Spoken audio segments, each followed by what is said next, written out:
Participants. My name is Miriam Ranich, and I'm the Test Biofouling Coordinator from the International Maritime Organization. Welcome to Panama. We are delighted to have you here with us today. I want to extend my deepest gratitude to each of you for making the journey from your respective countries, especially in light of the recent hurricane disasters that have impacted some of you. Your dedication and commitment to our shared goals are truly inspiring. I would like to start by introducing our panel of speakers who will provide us with the opening remarks. It is our pleasure to be joined by the host country representative, Luis Alberto Roquebert, Administrator of the Panama Maritime Authority. Thank you, Mr. Roquebert, for giving us the opportunity to visit Panama, to learn, and bring the wealth of knowledge and understanding back to our homes. Please take the floor.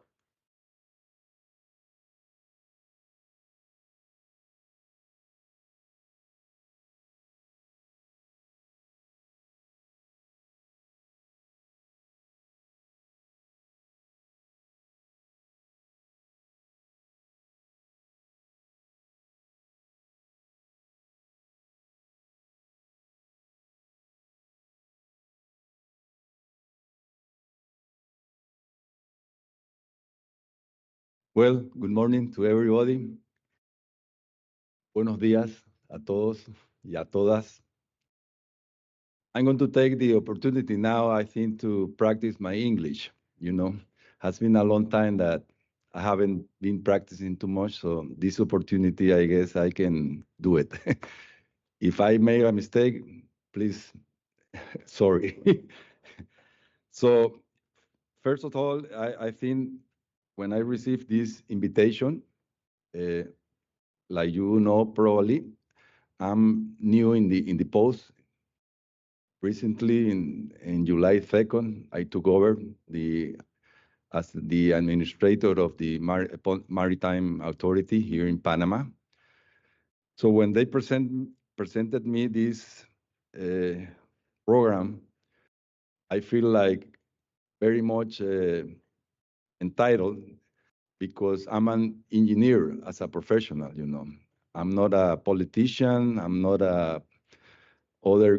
my career background is engineering. And for the last 39 years, I was involved in the maritime sector.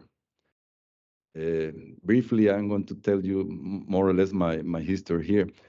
And I work in a petroleum terminal where we handle VLCCs, so very large crude carriers. So these things are very familiar to what I did for 39 years. So I appreciate that the IMO choose Panama to present these workshops here, because it's very important for the country to receive new people that are involved in this area, and especially coming down to the UMIP, to the university here. I think it's very good that that decision was made, because like we said, we are open to receive all the people that like to progress, to continue the progress on these special technical issues that will benefit the whole world, not just Panama. So let me read, because otherwise I will be getting lost, and I think your time is very precious. So first of all, I think special greeting from all the people participants here. Welcome to Lilia Kodjet Elkil. I don't know. Nice to have you here. Mr. Chief Erwin Bagars from MTCC Latin America, and Mrs. Vivian Rambarab. Welcome to Panama. And then Victor Luna from the University of Panama. Welcome to the workshop on risk assessment of biological fouling and inspection methodologies for biological fouling in water, which is a joint effort between the biofouling test project, biofouling partnerships, MTCC, Latin American, and MTCC Caribbean, and the Maritime University of Panama. As you know, the spread of invasive species is currently considered one of the greatest threats on the planet's marine ecosystems. It's a problem that is directly related to ships, taking into account the increase in world trade movements across the oceans. It's not just a problem here, but everywhere in the world.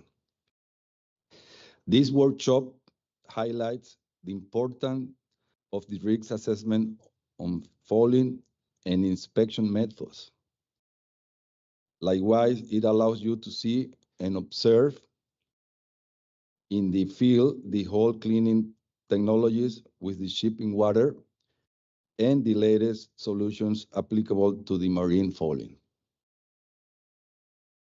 I know that for Panama and the countries that accompany us today, this workshop will allow us to acquire knowledge that will help in the future to implement the guidelines of the International Maritime Organization on the control and management of biofouling of ships adopted in 2023. I would like to emphasize that after seeing this program agenda, it will cover some of the important issues on this topic that will benefit the participants, their overall knowledge.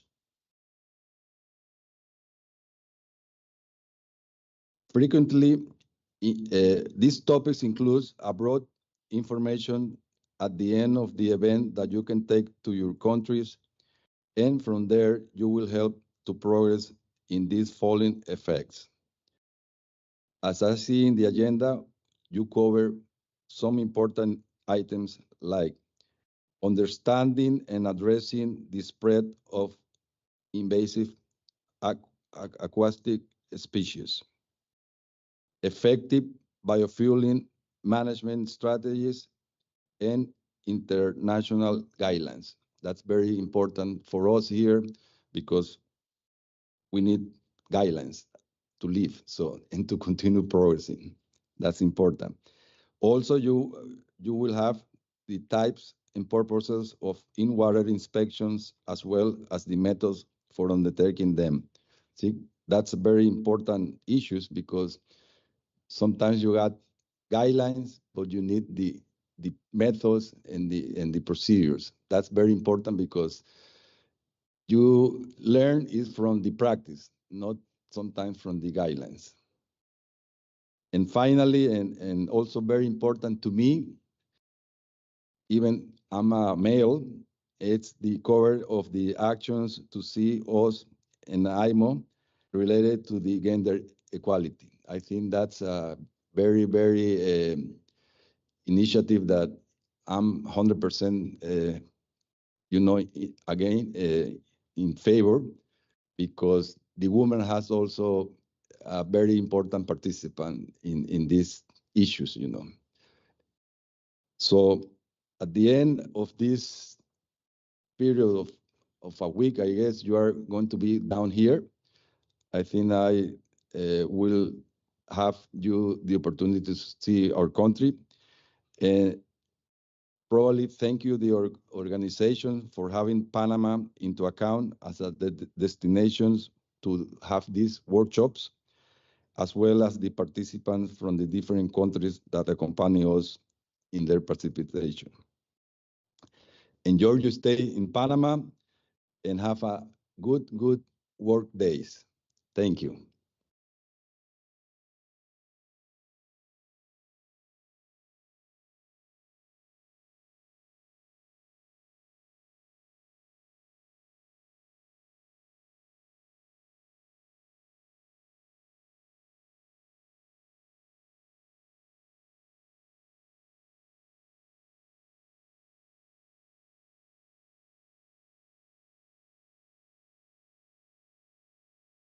Thank you very much, Mr. Rockebert, for your warm welcome and kind words. Now I would like to invite Lilia Coget-Elkil, the Project Technical Manager for the Biofouling Partnerships Project at the International Maritime Organization. Lilia has been instrumental in driving forward our efforts in addressing biofouling and its impacts on marine ecosystems. Thank you.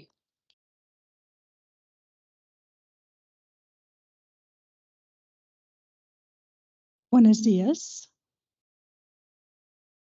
Good morning to all.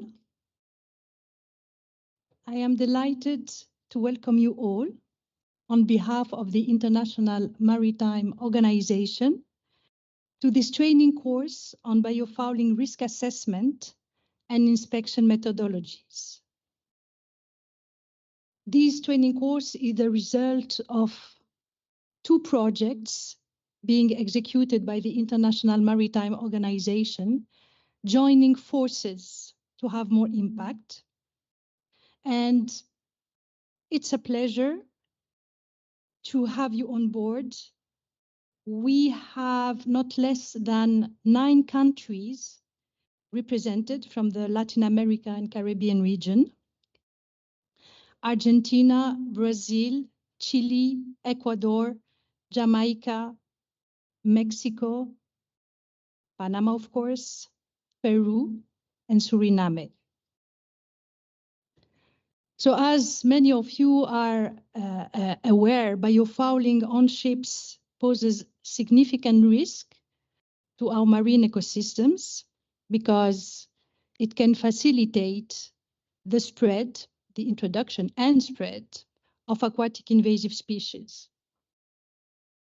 So this training is a great opportunity for us to deepen our understanding of biofouling management to prevent the introduction and spread of these invasive species, which is a very important topic for the International Maritime Organization, because IMO member states have adopted guidelines back in 2011, which were revised last year. And the work actually continues at IMO with the development of guidance on in-water cleaning.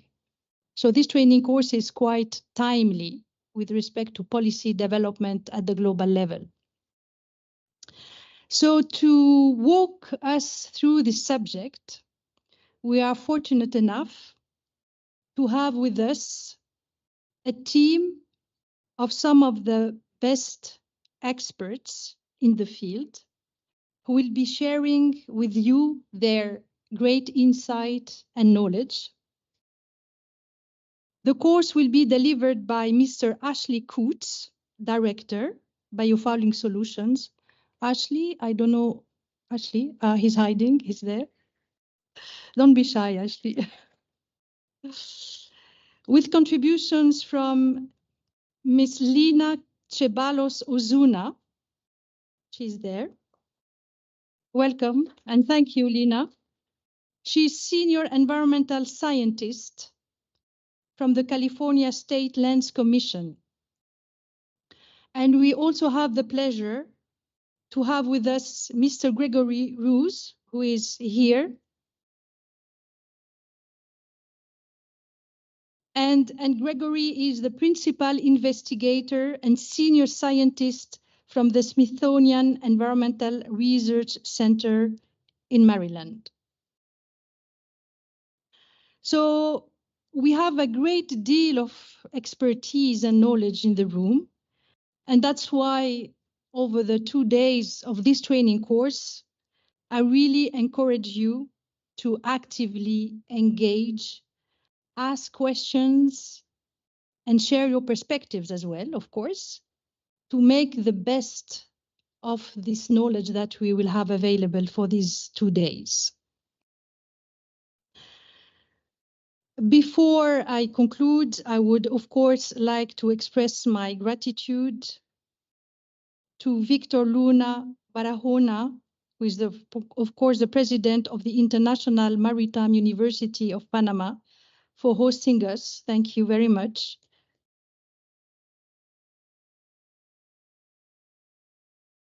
And for the great support provided. The strategic location of Panama, of course, its Panama Canal and long-standing maritime tradition make it an ideal venue for this training. My gratitude also goes to Chief Erwin Vargas, Director, MTCC Latin America,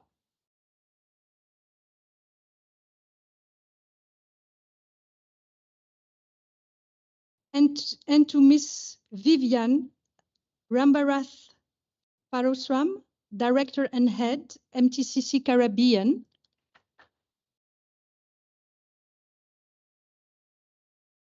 and of course, their respective teams who also worked very hard for organizing so beautifully all the logistical aspects of this event.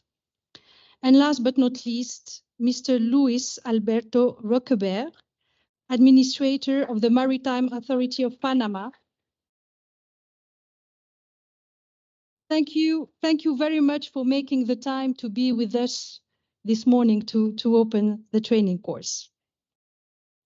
So to all of you, I'm quite confident that by the end of the training course, we will all walk away with a greater understanding of the issue and be better equipped to tackle inspections and cleaning of biofouling on ships.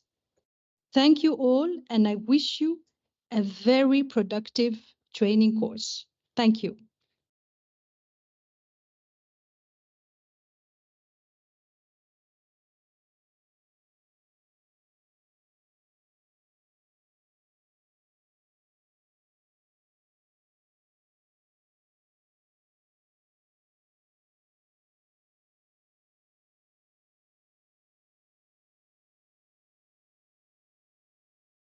Thank you very much, Lilia.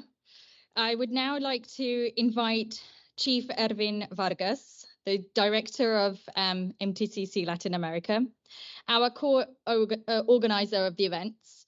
MTCC Latin America has been at the forefront of maritime technology and climate change initiatives in the region, providing valuable leadership and expertise. Chief, the floor is yours. Thank you.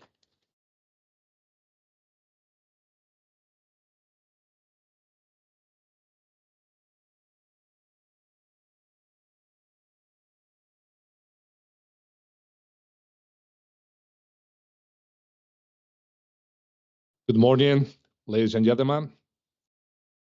Buenos días, damas y caballeros. En este momento voy a dar estas palabras en español, así que los que tienen sus audífonos pueden utilizarlos. Debido a que nos encontramos en este momento en la Universidad Marítima Internacional de Panamá, albergando este taller de demostración regional y este taller sobre las mujeres en el biofouling. Aspectos muy importantes que enmarcan una situación que estamos afrontando a nivel global, y es las especies invasoras, organismos acuáticos que afectan a nuestros ecosistemas, a nuestro modo vivendi, y cómo podemos prevenir también de la misma manera a la reducción de las emisiones a través de las guías que desde la Organización Marítima Internacional de Panamá nos ayudan a comprender y el manejo de las mismas a través de nuevas tecnologías aplicadas a nuestro sector marítimo. Primeramente, queremos agradecer a la Organización Marítima Internacional por creer en el trabajo colaborativo entre dos centros regionales, el Caribe y Latinoamérica, uniendo a las regiones sin importar las barreras de lenguas, que estemos unidos en un mismo lugar.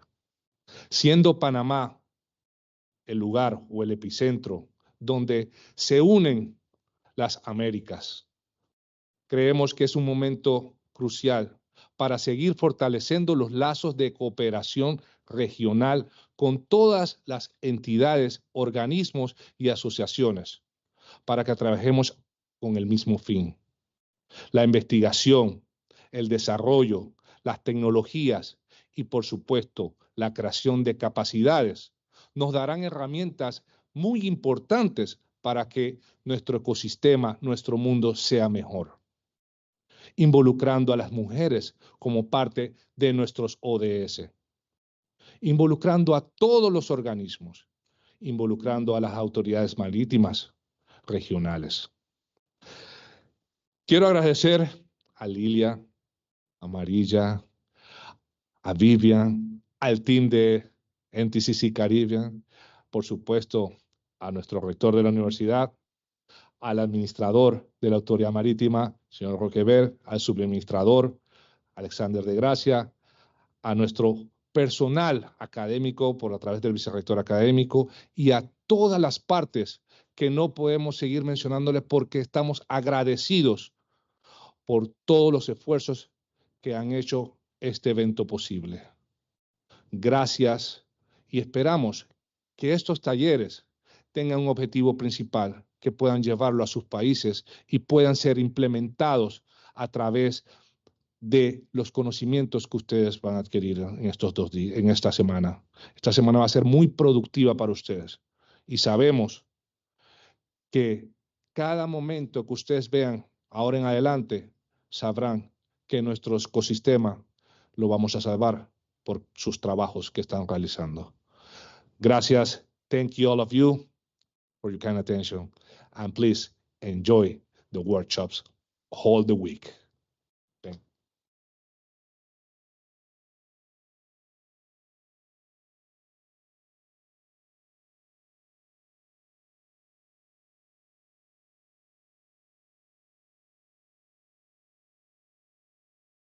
Thank you very much, Chief. We felt that.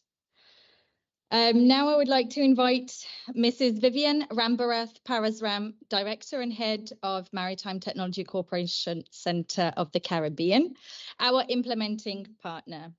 MTCC Caribbean has been a key figure in advancing maritime capacity building and sustainability in the Caribbean region. Thank you.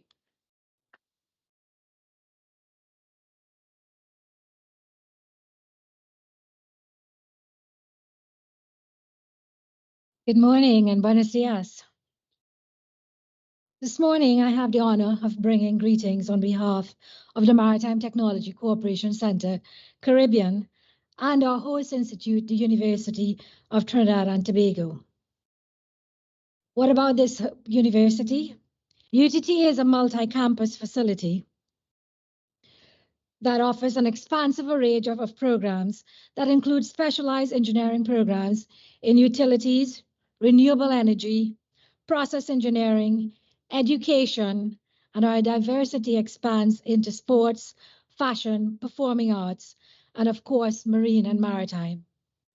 MTCC Caribbean is nestled in the Center for Maritime and Ocean Studies of our Chaguaramas campus.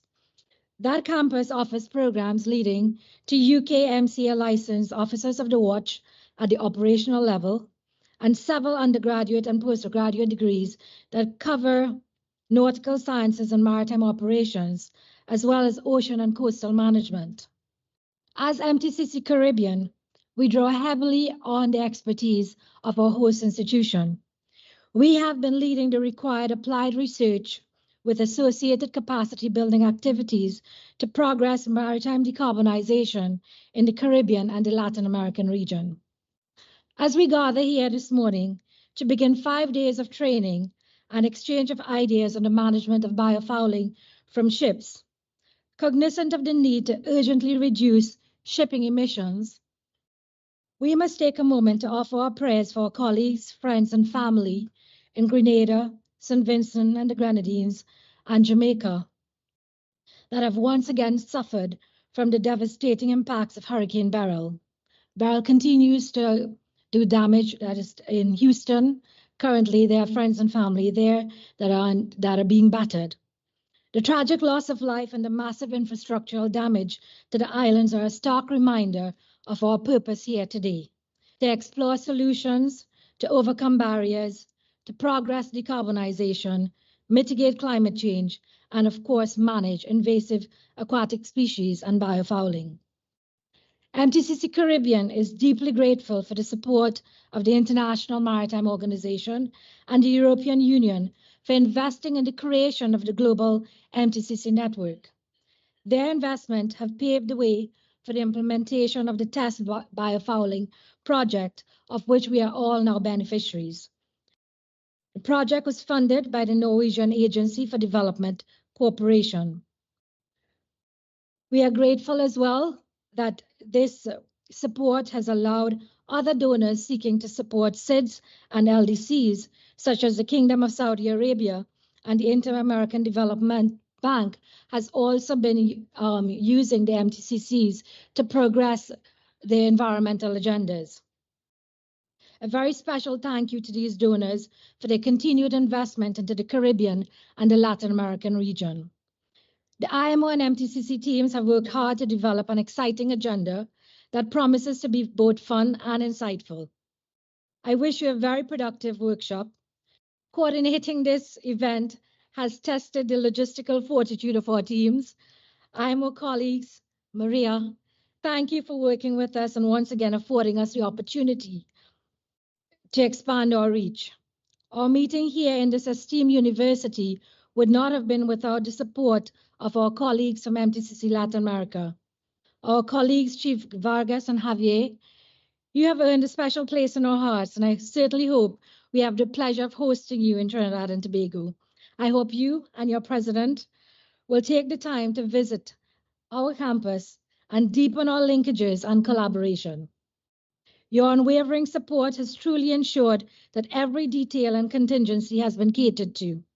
The coordination of the in-water cleaning demonstration on a merchant ship as a private port is very much appreciated, and we are very much aware of the difficulty in securing this opportunity. Despite the nerve-wracking experience of cancellations and upheaval of established plans, your steadfast support has anchored us and ensured we progressed on even keel. Special thanks to the Universidad Marítima Internacional de Panamá, I hope I did that right, for providing this venue. VT Shipping International, the Panama Maritime Authority, Halwaipa, Talares, I hope I got that right as well, the Panama Canal Authority for their collaboration and support in the coming days. I wish to acknowledge the support from the Panama Cruise Terminal, who we hope will host a demonstration on Wednesday. Of course, this event would not have been possible without the commitment of our participants here today. So thank you for making the trip to Panama for this exciting week of activities. I also wish to congratulate the members of the MTCC Caribbean team and in particular our project manager, Michael Razak, for his meticulous planning and management of this report. Michael has been very well supported by our officers, Sarita Emanuel and Nathaniel Davis, both of whom you might have gotten quite acquainted with prior to your arrival. Planning this event has been also quite eventful, so we are grateful, very grateful to MTCC Latin America. As the week unfolds, I look forward to forging deeper ties between the representatives of the countries of the region. These linkages, both formal and informal, create the institutional designs for harnessing our collective capacity. Working so closely with our colleagues from UNEP and MTCC Latin America has been an absolute pleasure, and this collaboration between maritime training institutions in the Caribbean and Latin America is unprecedented and marks the start of many progressive initiatives that will bolster maritime capacity in the region. Thank you to all our presenters and participants for being here with us. Here is our productive week, limiting biofouling and mitigating climate change. I thank you.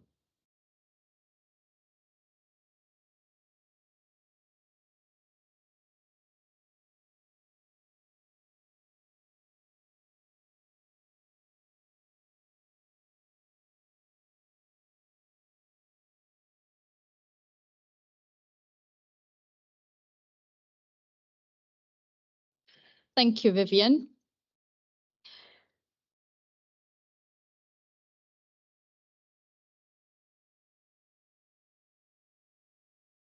Thank you once again. Now I would like to welcome our host institution, the President Victor Luna Barahona of the International Maritime University of Panama, to the stage.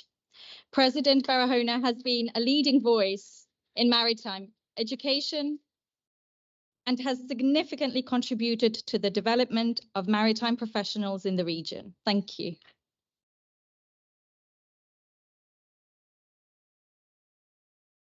Muchas gracias, María.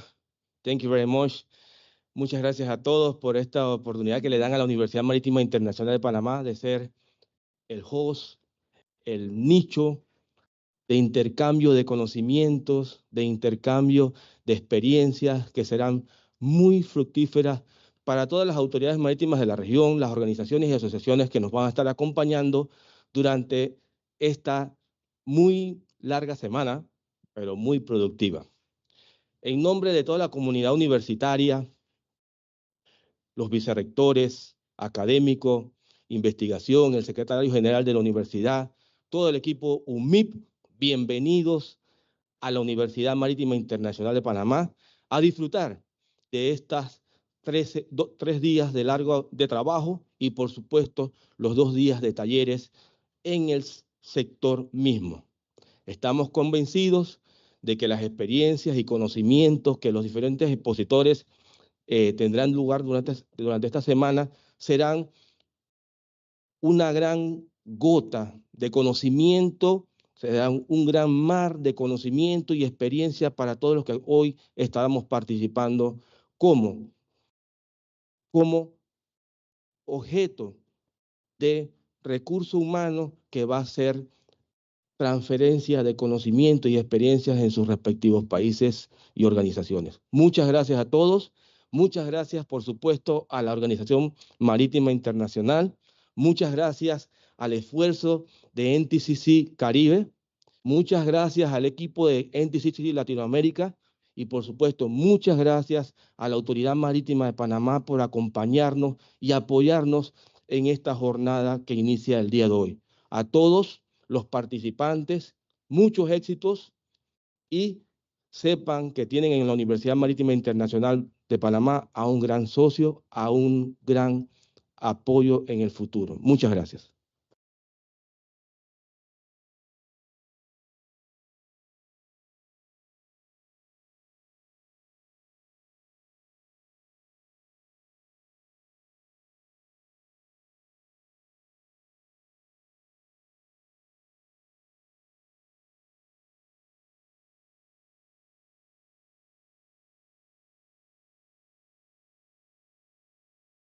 Thank you very much, President Victor, Luna, Barahona for welcoming us, hosting, and I hope that all of us will appreciate this opportunity.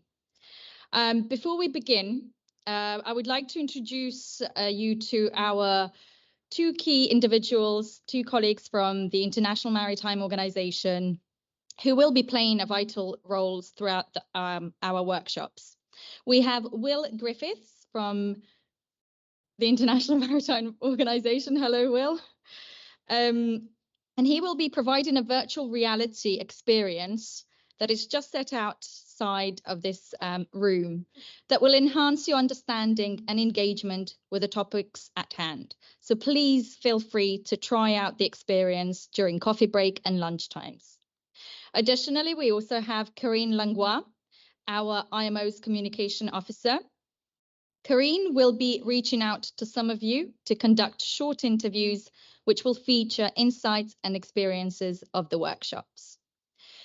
Thank you very much. We have concluded our opening remarks, and with this, I would like to invite Dr. Ashley Coutts, who will introduce you to the course and the program. Thank you.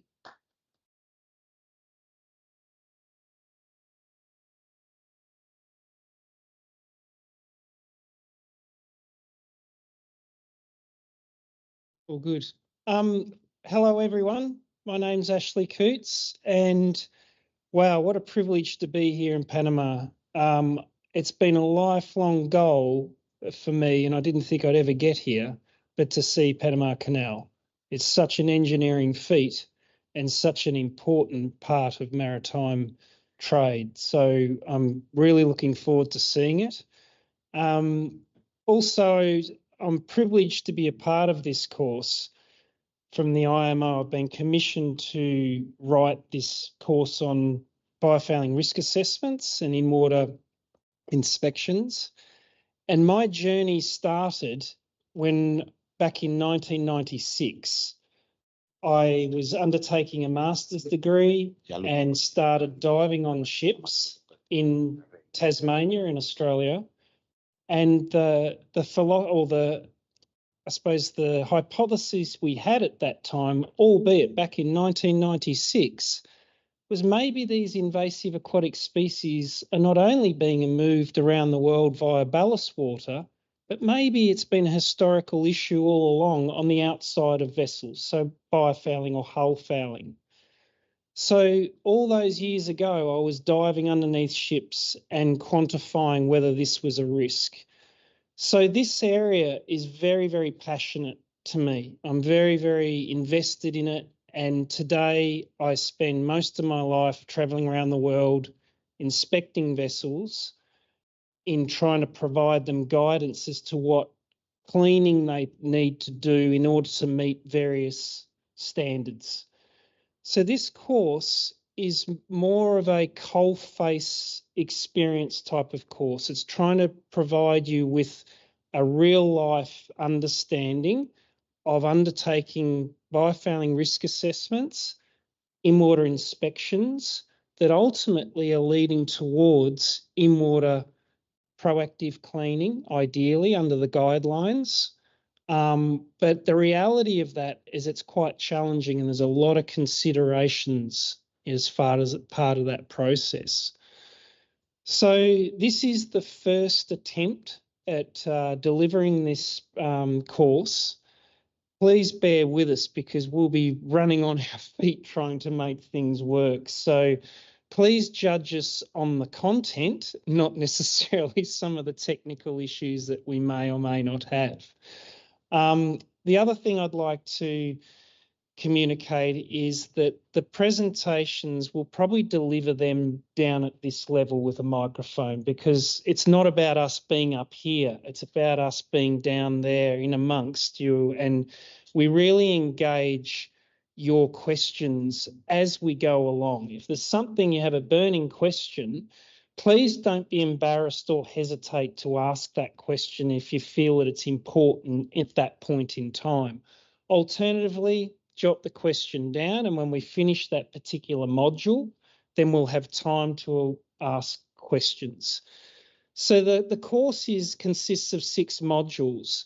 to be honest, we don't know how long these modules will take. So the agenda that you have is going to be very flexible. We want to be able to stick to the coffee breaks and lunches and what have you as much as we can. So we might be halfway through modules when we decide to have a break. So please don't take too much notice of the agenda. We'll do our best to get it done. But my feeling is that it's a fairly short course and we will have plenty of time. There are group exercises as part of the course that we'll be doing too. But yeah, and I'd just like to also thank everyone that's been involved in getting to this point, because it has been monumentous given the time frame.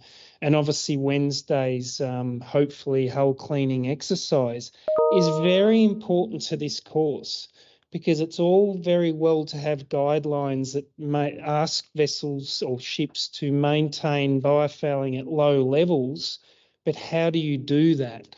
It needs in-water cleaning on a constant process. So I think that could be a fire alarm. But anyway, in case, that's it from me. We'll have a morning tea and yeah, and a photo opportunity. But hand back to Maria. Thank you. Thank you very much. There has been a very small change. We understand the administrator's busy schedule, so we would like to take the photo right now. We will do one by the stage and another one outside on the field. So please come forward for us to take a group photo. Thank you.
Will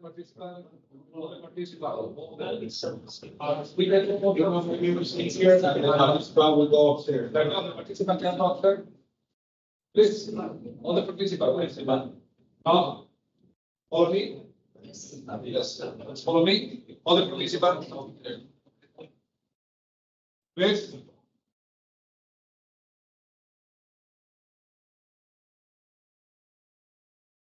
Por favor.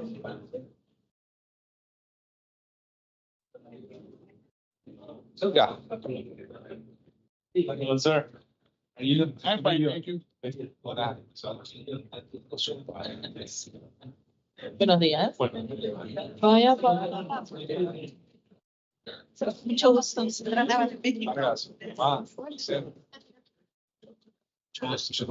Vargas. Un placer, es nuestro.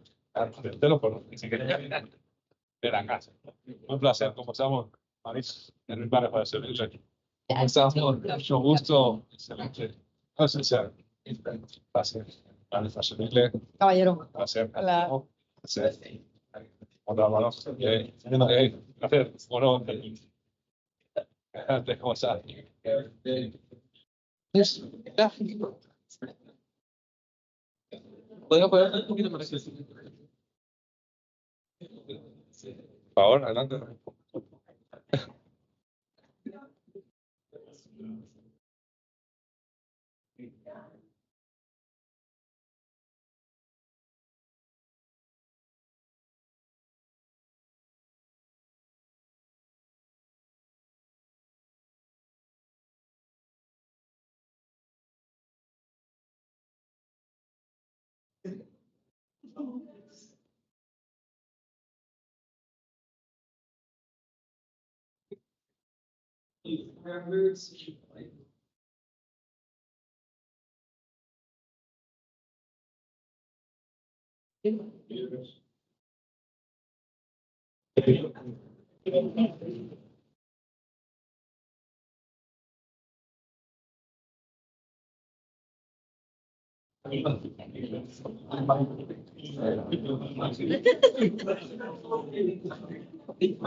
Ay, sí, bienvenido a Panamá. Es una colega de nosotros también. Acabamos de conocer la universidad y un colega de acá del Ministerio de Ambiente. No sé si lo conozco. Años.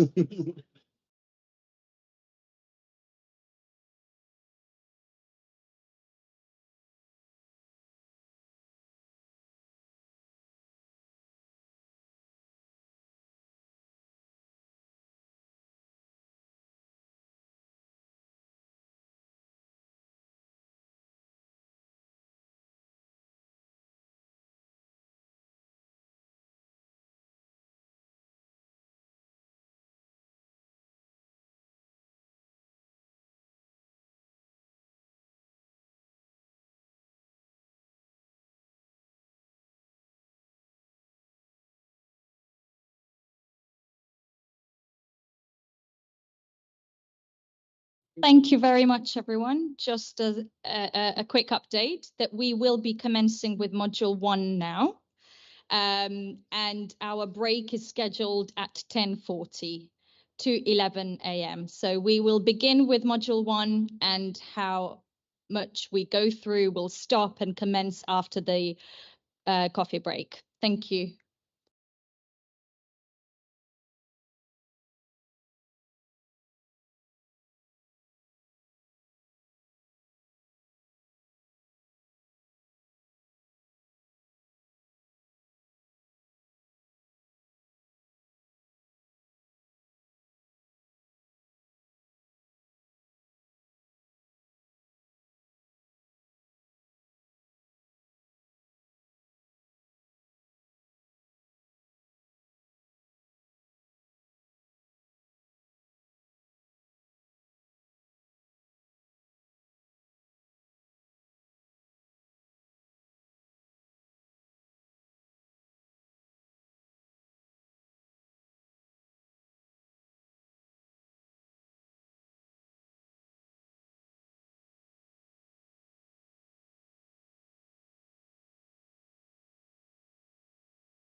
Can I have your kind attention, please?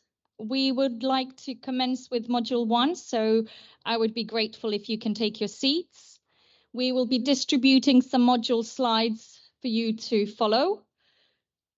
Thank you, Will.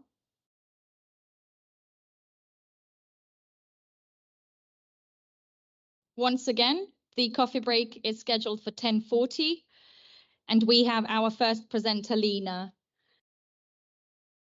And the mic is coming. He's here. Thank you. The script. We can all imagine slides.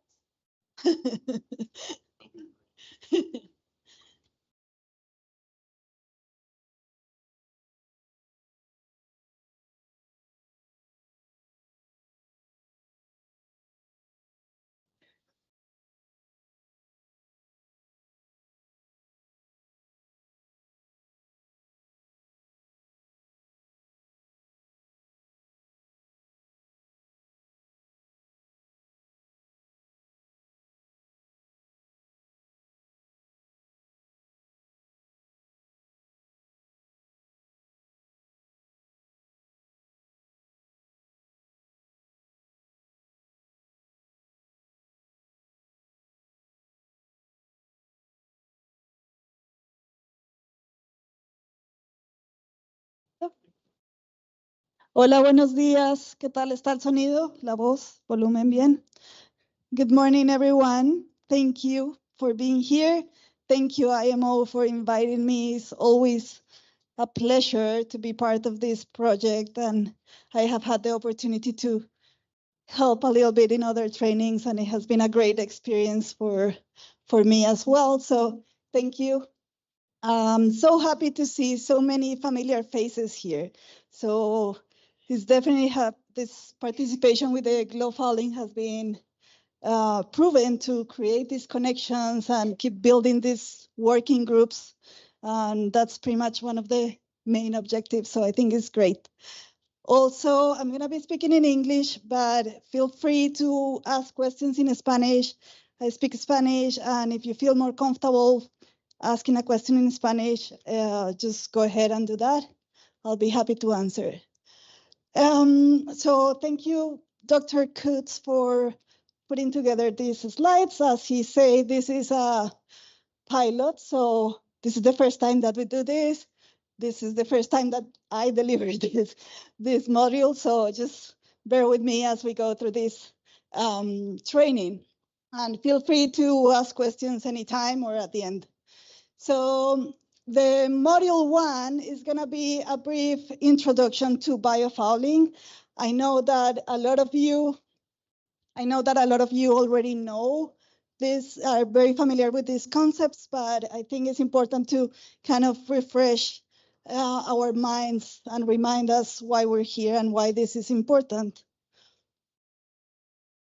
So in this module, we're going to talk about what are aquatic invasive species, how are these species dispersed.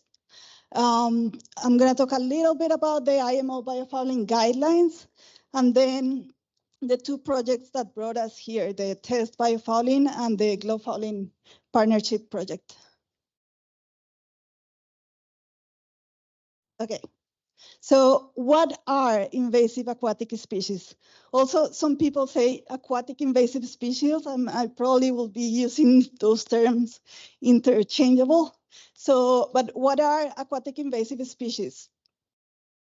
So aquatic invasive species is a term referred to non-native species that have been introduced to a new environment.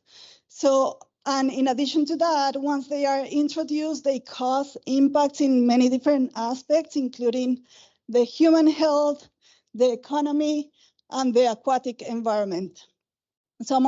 Here we have some examples of some of these invasive species, and they could be mussels, crabs, tunicates. Like this is a pretty common invasive species that grows on everything and causes a lot of damage in aquaculture structure. It's called Didenium.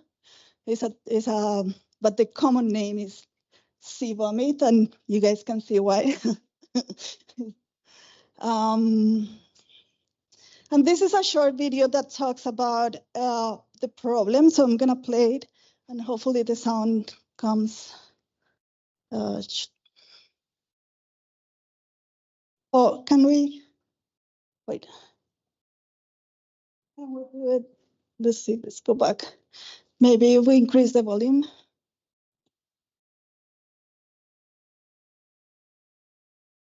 Should we try again?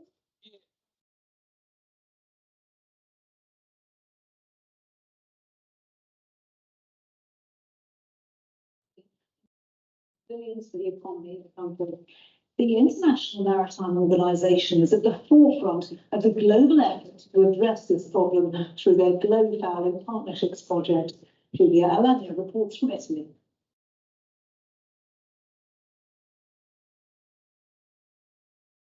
This Gulf in the Italian northern Mediterranean is home to a bustling commercial, military, and touristic port, as well as, worryingly, a growing number of invasive aquatic species. The research team I'm part of made a study a few years ago, and we explored hulls of 600 boats traveling in the Mediterranean, from the western to the eastern Mediterranean, and we found that 70% of these boats were bringing in the hull at least one alien species in fouling. Marine biologists from the University of Pavia are studying these waters to understand how and why these species are imported. It's not treated appropriately. The hulls of these boats and ships moored here in the Gulf of La Spezia in northern Italy can be covered in biofouling, that is, the accumulation of aquatic organisms on wetted surfaces. The introduction of these invasive aquatic species in new environments by maritime transportation can become a major threat to the oceans and the conservation of their biodiversity. This Gulf of La Spezia in the Adriatic Sea hosts a lot of activities that are interfering with biofouling. In the case of boats and ships, biofouling reduces the hydrodynamic properties of the vessels, and so it eventually causes major fuel consumption, more CO2 in the atmosphere, more global warming eventually. Aquaculture is among the businesses suffering from biofouling. We farm mussels, mostly mussels, and oysters. Paolo Varela is the president of the Spezia's Shellfish Farming Cooperative, operating in these waters for more than a century. It causes many problems for us. Mostly the fact that the mussels are totally covered by biofouling, also oysters. And biofouling is that it in the water filters and goes in competition with the mussels and oysters. It's a negative value for the commercial mussels. So we always had biofouling in our sea, but in the last few years, we saw an explosion of the biofouling. Marine biologists are here to understand why biofouling has become more aggressive, which new species are being introduced, and how. We did this monitoring since 3 years right now, and we found a lot of non-endangered species actually. In fact, we found also species from Galapagos, from the Indo-Pacific, from the Caribbean. Samples of these aquatic organisms are collected by leaving settlement plates in the waters during the warmest months of the year, when sea life is most active. The maritime traffic is one of the most important vectors for introduction of alien species. One might think that the larger ships and long transoceanic hulls are the main taxi for these organisms, but surprisingly, the recreational boats have proven largely responsible. Large commercial vessels stay less time in port and travel faster than the smaller boats. The smaller boats can spend a long time in a marina, and then their travel speed is slower. So they create more opportunities for species to attach when they are in the port and to resist when the vessel is moving. The Mediterranean is a heavily trafficked sea and a beloved destination for recreational boating. There are 800 alien species in the Mediterranean, which is a kind of world record. So we are the most invaded sea of the world. To counter its effect and address this issue, a global cross-sectoral response is needed. I'm the project manager for the Biofouling Partnerships project, which is a project implemented by the International Maritime Organization. The United Nations agency specialized in the prevention of marine and atmospheric pollution by ships has launched its strongest project so far to counteract the effects of invasive species. So the science is actually raising the flag and say, hey, we need to do something about this. And the objective is to promote the uptake of best management practices to deal with biofouling and aquatic invasive species. The Biofouling project provides guidance, training courses, and awareness tools that will help governments, ocean industries, and ports to improve the way they manage biofouling. From the industry side, the industry is helping and is part of the solution to this problem. By investing in innovative and eco-friendly technologies, the industry can prevent the introduction of invasive aquatic species. So there is really hope that at the end of the day, we will manage to minimize this risk. And we need to do this now, actually, because we are already witnessing the degradation of the marine biodiversity. Okay, thank you, Lilia, again. Let's keep going then. No? No? Okay, here we can see another short video of an example of one of the invasive aquatic species. This is the Northern Pacific sea star, Asterias amurensis. And this is a video from Tasmania in Australia. And what we can see here is how this species has completely taken over the whole ocean floor. And his diet is based on mussels and crabs and oysters, and it also eats the eggs of this spotted handfish, which is an endangered species. So this is just a very clear example how it not just affects the environment and the whole food web, but also it could affect the economy by eating economically important species like oysters or mussels. Oh, okay. So let's talk about how our invasive aquatic species disperse in the world. So before humans, all the distribution of aquatic species was determined by natural barriers like continents and ocean currents or temperature or salinity. Like we can see the red line is the equator in this map, and the ocean currents will pretty much prevent the species from naturally move from one hemisphere to the other one. And in this side of the slide, we see some of these examples of natural dispersal cases, like a coconut floating or this bird that has attached a barnacle. So those are natural dispersal. But then when the only way that organisms could move and break those natural barriers was by natural events or drastic events like volcanoes or tsunamis or things like that. That was the only way that before humans, the organisms could move to a different and expand their normal range. But since humans started traveling by boats, that facilitated all these organisms to reach different locations and expand their natural ranges. So, for example, in early human dispersal, one of the big contributors to the movement of a species was like wooden sailing ships that used to use solid rocks as ballast, and these rocks will come with all types of organisms attached to them, like crabs and algae, and all the organisms associated to the rock will be transferred to different locations and used as ballast. Another problem that vessels had in early human dispersal was that the only way that they had to prevent biofouling was by using wax or tar or asphalt as a coat. And this really was not a great way to prevent biofouling. And especially it was not great to prevent wood borrowers.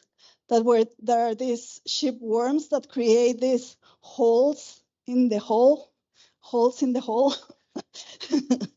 and that start creating niche areas for other organisms to attach to. So we start talking about biofouling and transport of invasive species since the early days. Okay, and then that problem of the wood borrowers provided an incentive for copper cladding, and which then involved in metal hulls. And with metal hulls, we start talking about anti-fouling coatings, and anti-fouling coatings also came with the addition of biocides like TBT, and that start kind of preventing the accumulation of biofouling in vessels in an early age. that in addition to when we had metal hulls, the vessels were able to became stronger and they were able to travel faster and have diesel engines. So like faster movement and more prevention the hull.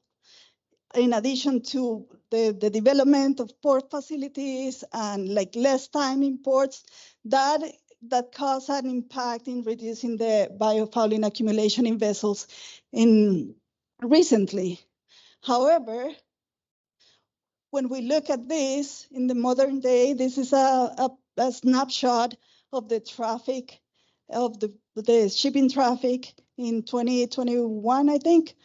And what we can see here is that pretty much every part of the world is connected to each other. So this is to show the connectivity and the intensity of the traffic, that it just shows us the likelihood of a species from moving to any place in the world to another. So, for example, a lot of recent studies have proved that shipping is the biggest pathway to transfer invasive species. So in this particular paper, we have a graph that shows that ballast water and biofouling are the biggest contributors for the number of invasive species transferred in the world. So originally, we talk about ballast water being the biggest contributor for the spread of aquatic invasive species. However, since the International Convention in 2017, it is believed that this has significantly reduced the impact of ballast water as a pathway for invasive species. But when we talk about biofouling, a lot of recent studies have indicated that biofouling continues to be, and it has been historically, a major player in the biofouling and transfer of aquatic invasive species. So let's talk a little bit about the IMO biofouling guidelines. If anybody has a question up to now? ¿Alguien tiene alguna pregunta? ¿O quiera comentar algo? No? Okay. So IMO decided that it was very important to tackle this problem and create a globally consistent approach. So in 2011, they adopted the first guidelines for the control of management of biofouling. And it was the very first important step to reduce the transfer of aquatic invasive species. And then, as Lilia was talking at the beginning, recently, last year, these biofouling guidelines were revised and adopted with the main objective of increase the use and facilitate more players to start using these biofouling guidelines and be consistent with this global approach. Because obviously, if we have guidelines that are really hard to adopt, nobody's going to use them. So it was very important to make sure that this new and revised guideline will facilitate the adoption of the management strategies. Okay, and now we're going to talk about the test biofouling and the glofouling projects, and I'm going to invite Lily again to tell us a little bit that. Thank you very much, Lena. So yes, just to give you some background information of these two projects, Test Biofouling and Glofouling Partnerships project, which are being implemented currently, both of them, by the International Maritime Organization. And why is it that the International Maritime Organization is currently implementing two projects on biofouling management? It is because, and I think it was mentioned this morning by Victor, it's great to develop instruments, but it's even greater to implement these instruments. In the case of biofouling, we don't have a mandatory convention. We have a set of guidelines, which means that their implementation is pretty much depending on the goodwill of the stakeholders. So it is very important to support the implementation of these guidelines using technical cooperation. And this is what IMO is doing with these two projects, Glofouling Partnerships and Test Biofouling. So to support countries, and especially developing countries, to actually implement the IMO biofouling guidelines. So on this slide, it's like a snapshot of what Glofouling Partnerships is. It works with 12 beneficiary countries around the globe. And the objective is to support these countries in their journey towards implementing the guidelines. So there are a series of deliverables that these countries must achieve, including a national status assessment, a national economic assessment, which will support then the development of national measures to address biofouling management. We do a lot of other great stuff, but I'm not going to take more time. But just to say that the test biofouling project is also a very important project with a different donor from Norway. But the focus of test is a little bit different. It's complementary to what Glofouling Partnership does, but its focus is on technology demonstrations. And that's why hopefully on Wednesday we will have an opportunity to experience a technology for in-water cleaning.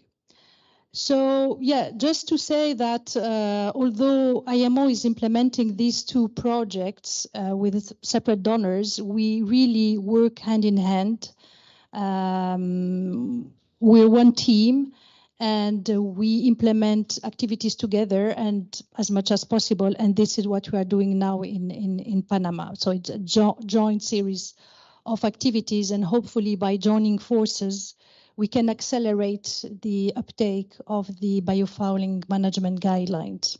So that's all I have to say in terms of capacity building. Lina, thank you for giving me the opportunity. Thank you for jumping in last minute. Okay, and here's a little overview of what is the main purpose of this course, this training. First, you're gonna end up with a reference training material that you can use to implement this and to train other people in your own countries and your own jurisdictions. And hopefully you're all gonna gain some expertise on biofouling management, specifically on biofouling risk assessment and different inspection methodologies. And lastly, as Lilia also mentioned, this is a guidance to help understand and implement the details and the strategies to implement the new and revised IMO biofouling guidelines in each of your countries. So hopefully during this week, especially these 2 days, you're gonna gain a lot of this knowledge. And also, as it was said at the beginning, feel free to ask questions, to reach out to each of us if you have more specific questions. I'm happy to try to help you with anything. So just to finalize this first module, we talk about how aquatic invasive species are one of the major threats for the ocean, for the well-being of our oceans. And shipping is, as we all know by now, shipping is a major pathway for the dispersal and introduction of aquatic invasive species. And that also biofouling is the main contributor for the transfer of invasive aquatic species these days. This is, we also saw how the IMO biofouling guidelines, well, we didn't talk about that, but we will talk about that more in detail, but how the biofouling guidelines will provide the best management practices for the biofouling control. And lastly, Lilia just told us how IMO supports the implementation of through all this technical cooperation and collaboration between all these groups. And so that's pretty much it from me. I'll be happy to take questions.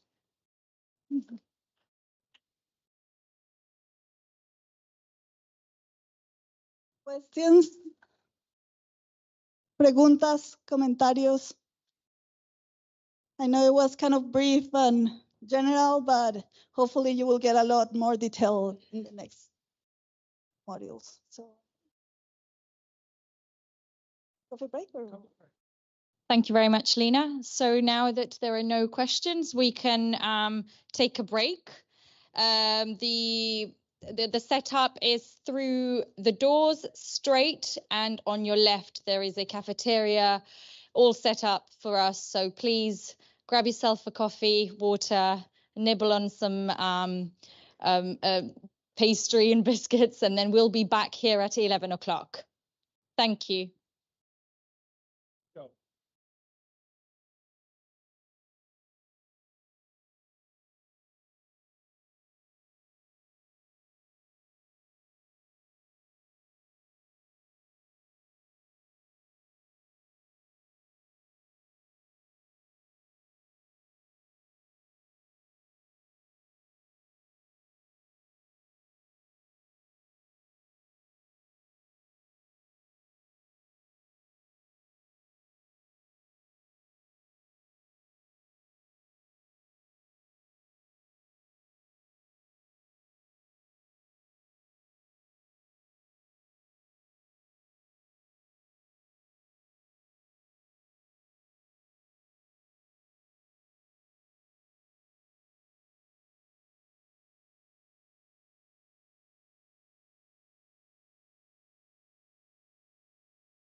dimensiones de protección que absorben, distribuyen y te mantienen seca.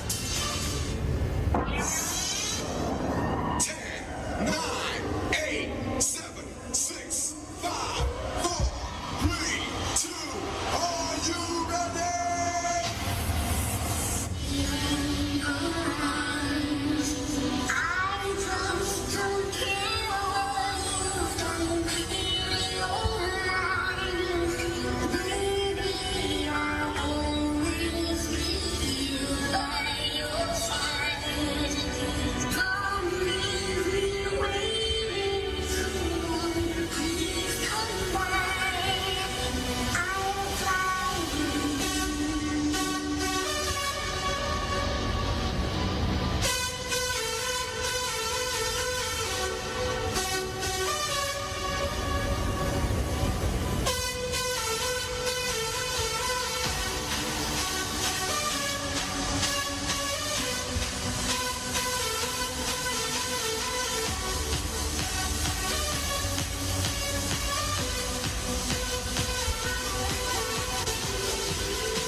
Thank you, everyone.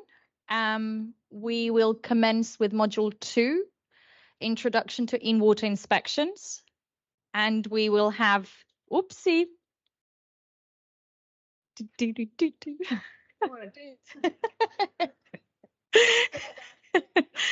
we will have Dr. Ashley Coates take the floor and take you through this. Thank you. No, we're not in a disco.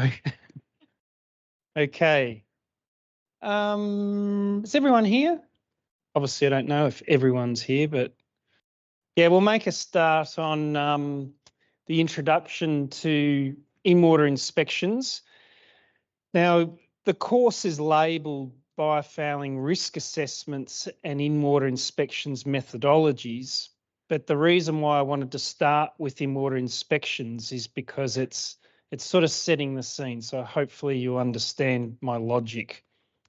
Now, let's see if this is going to work. Okay. Whoa! It jumps around a bit.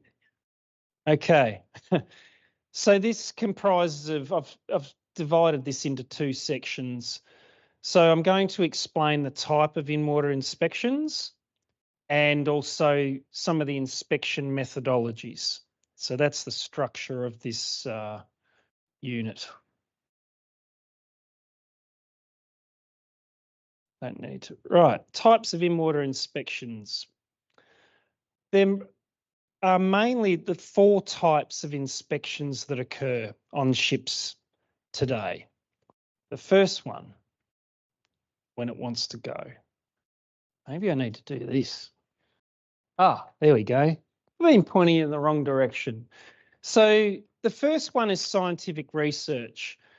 There's been a lot of scientists diving on ships to quantify biofouling and invasive aquatic species, whether it's a risk or not. That's been going on for quite some time. And it's still somewhat going on in certain parts of the world. So there's that type of thing where scientists are still diving on vessels. The second type is for structural integrity and safety. So there's a lot of inspections that are occurring on ships for class requirements and statutory requirements for structural integrity of ships that generally refer to what we call underwater inspection of leeward dry docking. So ships have to undergo 2 dry dockings essentially in a cycle or dockings essentially, within their 60-month cycle. It's usually a 5-year cycle for ships that are under 15 years old. And so how they do that is when they reach the halfway mark, roughly around 2.5 years, they can undertake an inspection in lieu of dry docking, an in-water inspection using divers to inspect the integrity of weld seams and propellers and make sure there's no damage. And that is in lieu of the vessel going into dry dock. And if everything's good and structurally sound, then they can continue on for the other 2.5 years before the vessel needs to dry dock.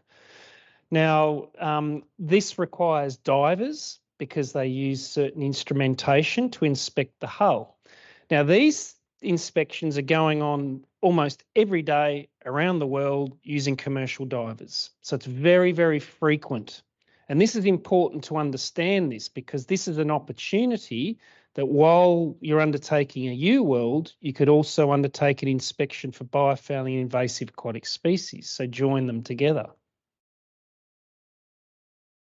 The next one is inspections for fuel efficiency. And it's really looking at the greenhouse gas emissions that vessels are starting to, or sorry, ships are starting to be more conscious about burning fuel, and they want a validation as to what's going on down there. Is the increased fuel consumption that I'm experiencing a result of the biofouling that's on the general hull, or is it the main propeller? So hydrodynamic drag on a ship generally is the vertical sides and the main propeller. So if you do a prop polish and a clean of the vertical sides, you can achieve a considerable amount of efficiency through the water and reduction in fuel. So that's another one that inspections are going on around the world for that interest. Then the last one is what I call marine biosecurity. And obviously from Australia, we've been managing biosecurity for many, many years. Because we're an island, we have an opportunity to protect it. And so there's been a lot of work in Australia, even dating back to 2006, where we've been actively managing biofouling. And in particular, Western Australia, with the oil and gas boom that we had, where there was all this infrastructure coming to Australia that we'd never seen before, that's where we started managing biofouling, and it occurred in Western Australia. Various Australian oil and gas projects have their own requirements as far as undertaking inspections. Obviously, there's the California State Lands Commission that they introduced the guidelines some years ago. There's New Zealand. And recently, last year, Australia implemented mandatory requirements. And I'll be going through these next to highlight.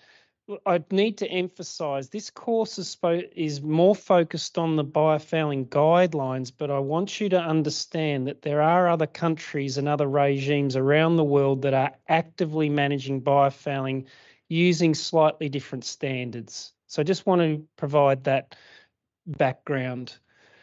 Then, of course, there's the IMO guidelines, which, as I said, is going to be the focus of the course. So there's two types of biofouling inspections. Actually, before I go any further, are there any questions? Sorry to plough through that. That was quite quick. All good? Okay, sorry. Whoa, quick on the trigger. So there's generally two types of inspection standards that have been going on historically and even to this day. As I mentioned previously, Western Australia, we've been managing biofouling since 2006, and we've been focused on a species target list rather than what I call a level of hygiene or a level of biofouling. The reason for this is because we had to use existing legislation quickly and make that work for us rather than rewrite legislation.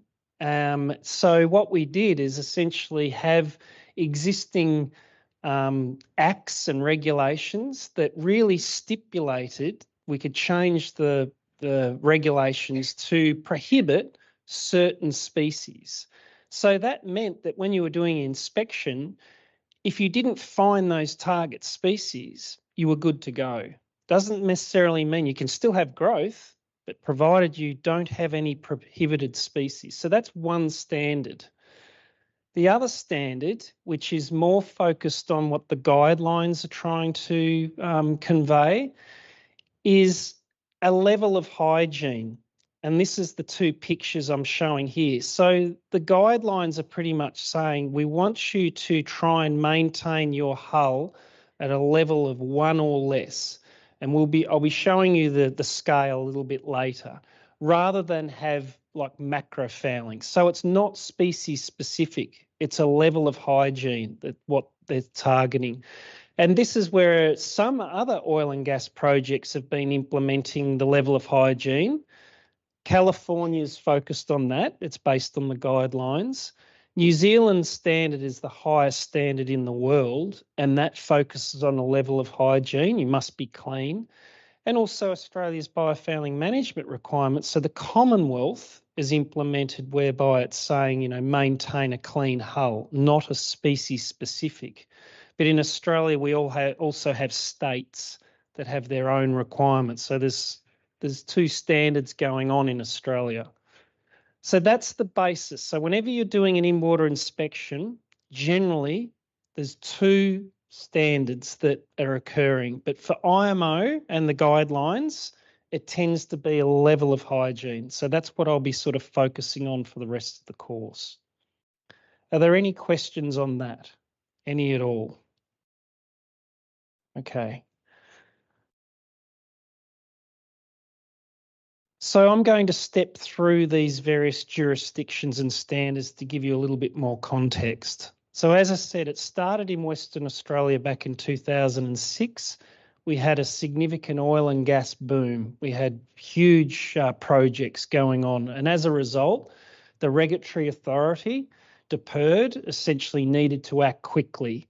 So they essentially had their existing acts, and they stipulated that there were 82 species that were proclaimed as noxious fish. They did not want to come into the country via ballast water or biofouling or whatever means. And if you did, you could be prosecuted. So there was a heavy-handed process. It commenced in roughly 2006, and it meant all ships entering state waters, so 3 nautical miles was their jurisdiction, must be free of noxious fish. And they've also developed a tool called Vessel Check, which is an online, they call it a risk assessment, but I prefer to call it a decision support tool, that you enter your information into this particular portal, and we'll be going through this. This is where the risk assessment side of things comes into play. It asks you specific questions about your vessel, where you've been, what you've been doing, how you're anti-fouled, and it'll spit out a result saying you're either theoretically low, uncertain, or high risk of introducing, actually I shouldn't say introducing, potentially having invasive aquatic species on your hull based on your history. And therefore, the tool will suggest if you're uncertain or high, here's your options to meet our requirements. That means go to dry dock, in-water clean, whatever that, you know, your options might be. I'll be looking at this later in the course when we get down to the risk assessment side of things. But what this regime meant is most vessels required an inspection, which occurred outside of Australia in order to, before entering Western Australia, because there's no use coming to Australia and not doing anything and then being validated and having an issue. And in Australia, we don't have in-water cleaning permission, so you can't in-water clean in Australia, and nor do we have many dry docks. So when this all started, believe it or not, there were close to 100 odd vessels turned away at the border, back to Singapore, dry dock, clean, come back. You can imagine the financial constraint with that. So This to me was the foundation for raising awareness of just, oh heck, we really need to do something here about managing our biofouling. There's other oil and gas projects, and in Australia we have the National Offshore Petroleum Safety and Environmental Management Authority that are responsible for all the oil and gas projects. And what they require of these offshore projects is that they have to have an environmental plan, and then they stipulate in the environment plan generally that they must pose a low risk of introducing any invasive, what they call invasive marine species of concern. And so there's another regulatory layer. And once again, if you're an oil and gas project, not just a cargo vessel or what have you, you are also required to undertake inspections and if need be clean in overseas locations before coming down. I really wanted to highlight this project because in my opinion, this is what emulates the guidelines and to some extent was the facilitator for New Zealand standards. So what they did, this is a specific project in Australia that started in 2009, and this is Western Australia here off to the side, and there's an island here called Barrow Island, and it's very rich in oil and gas, particularly some of these deposits out here, or these are some of the largest gas fields in the world ever found, huge volumes. So what Chevron wanted to do was pipeline through Barrow Island out to the resource. And this is an A-class nature reserve.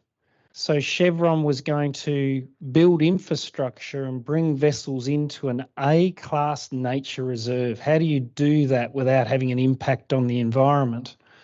So biofouling was a big component of this. They wanted nil tolerance on the introduction of invasive aquatic species into the project. So they set up 3 quarantine zones, a controlled zone, which is a 500-metre zone around the island, then limited access was between 500 and 2.5, and then a reporting zone. Now, the logic of this is that if you're bringing a vessel closer to shore, there's more likelihood of an invasive aquatic species jumping off the vessel, so to speak, versus being offshore. So if you were coming into the controlled access zone, ships visiting the 2 inner zones were only permitted to have what they call primary levels of biofouling. Now, what that means is when a vessel enters or the ship enters the water, it starts accumulating biofouling almost immediately in some area, niche areas, what have you. And over time, if that's left unmanaged, that growth will advance into more and more bigger organisms up to mussels, oysters, crabs, what have you. So their logic was, well, we will only permit primary biofouling, so slime and a little bit of algae, because we believe that that's a lower risk of bringing in invasive aquatic species. And so that, in order to maintain that, that requires almost every vessel coming down to the project to undergo not only inspection, but arguably a clean. And this is where I'll allude to with the guidelines. This is sort of where I'm heading. This is providing a bit of a foundation for the logic. So all ships were required to be inspected, and just about every vessel had to be cleaned. In order to achieve that standard, it meant, you have to inspect and clean. And a lot of vessels were just dry docking because it was far easier to deal with it in dry dock. So that project, that was billions and billions of money spent on quarantine. Moving on to the California State Lands Commission, they were the first to really implement. Oh, sorry, yes.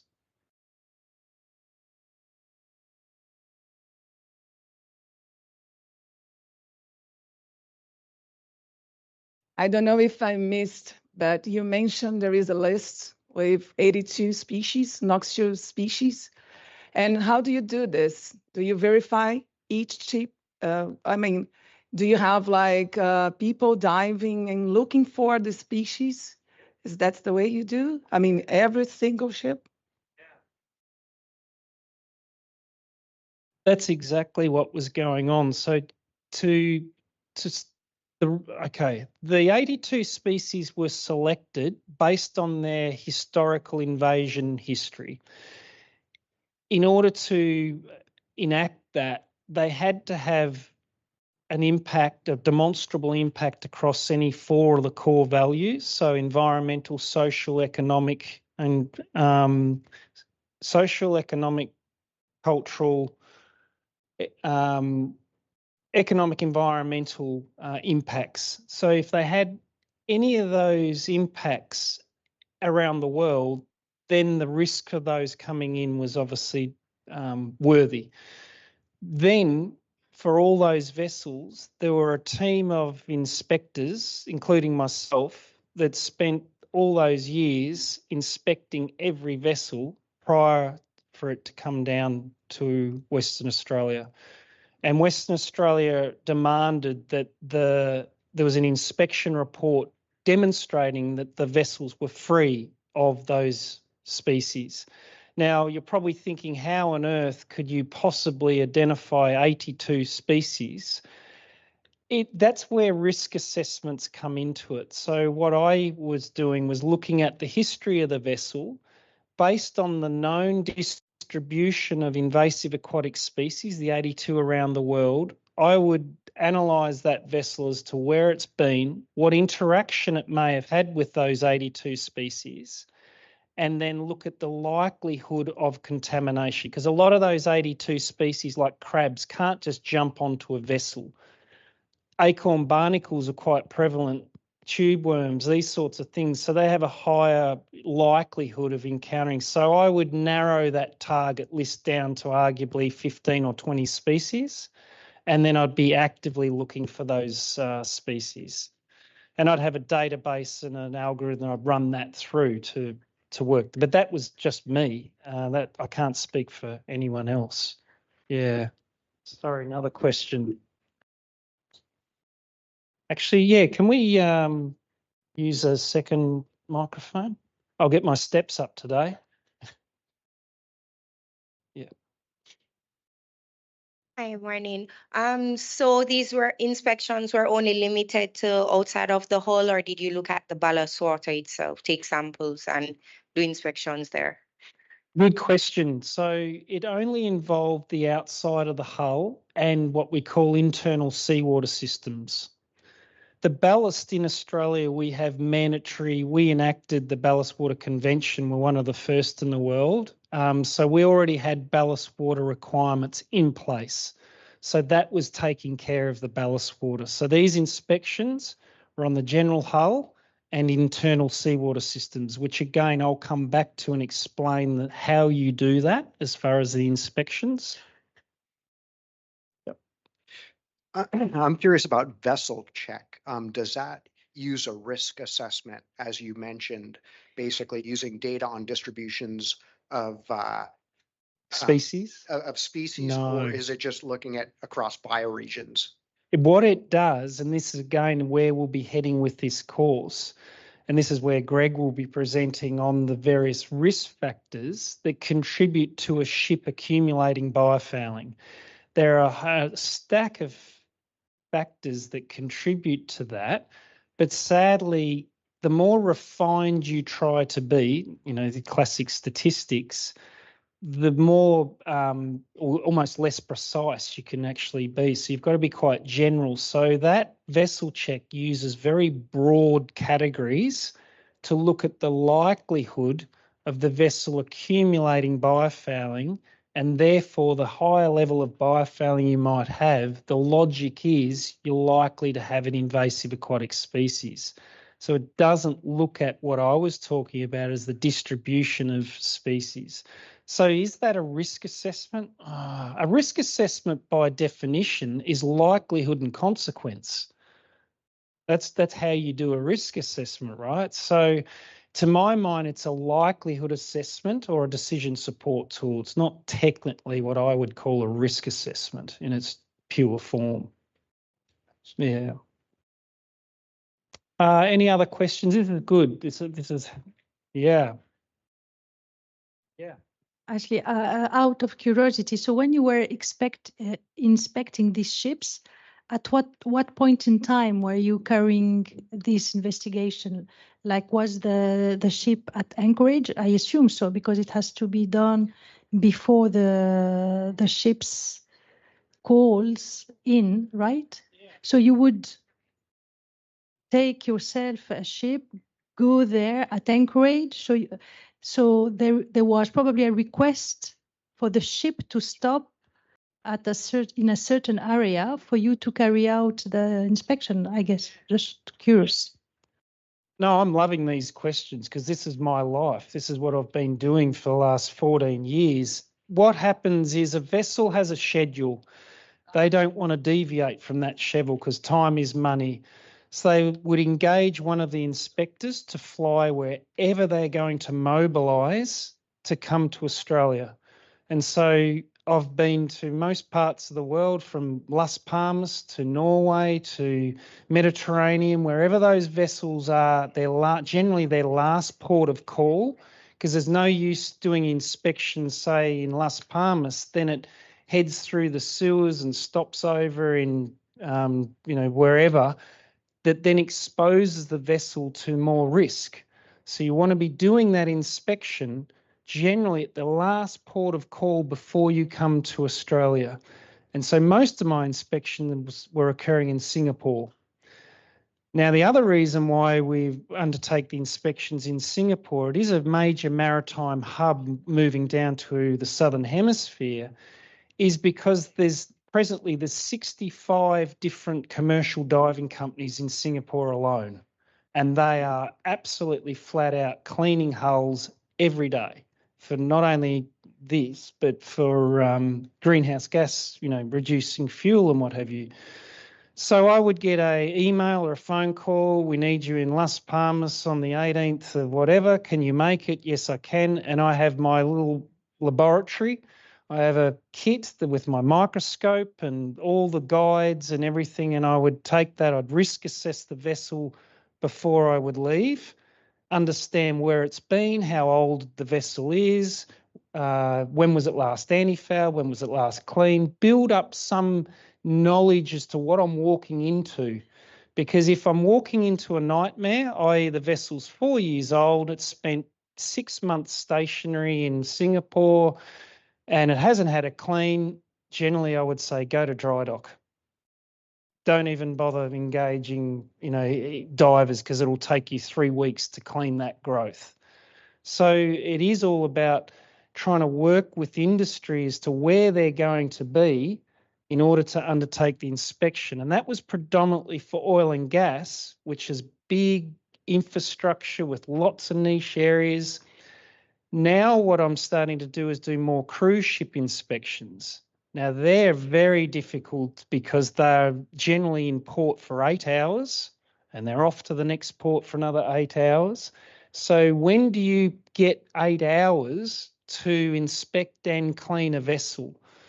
It's impacting the cruise industry considerably, and same with container vessels because they are so active, versus bulk carriers and other vessels that spend a fair bit of time in port and do have the opportunity to undertake an inspection and or clean. Yes.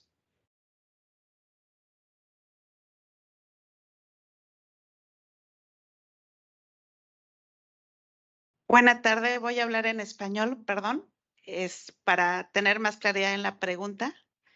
En el caso de las inspecciones, ¿cómo se manejan los residuos derivados de la limpieza una vez que están en puerto y dentro del agua? ¿Hay algún manejo de legislación? Oh, I need it. Oh, sorry. Oh, can you? Sorry, my apologies. It's okay. So Sandra is asking, in the case of the cleanings, how do you manage the residuals of the cleaning in water and inland in the port? So how do you manage the residuals of the cleaning? The waste, yeah. Yeah.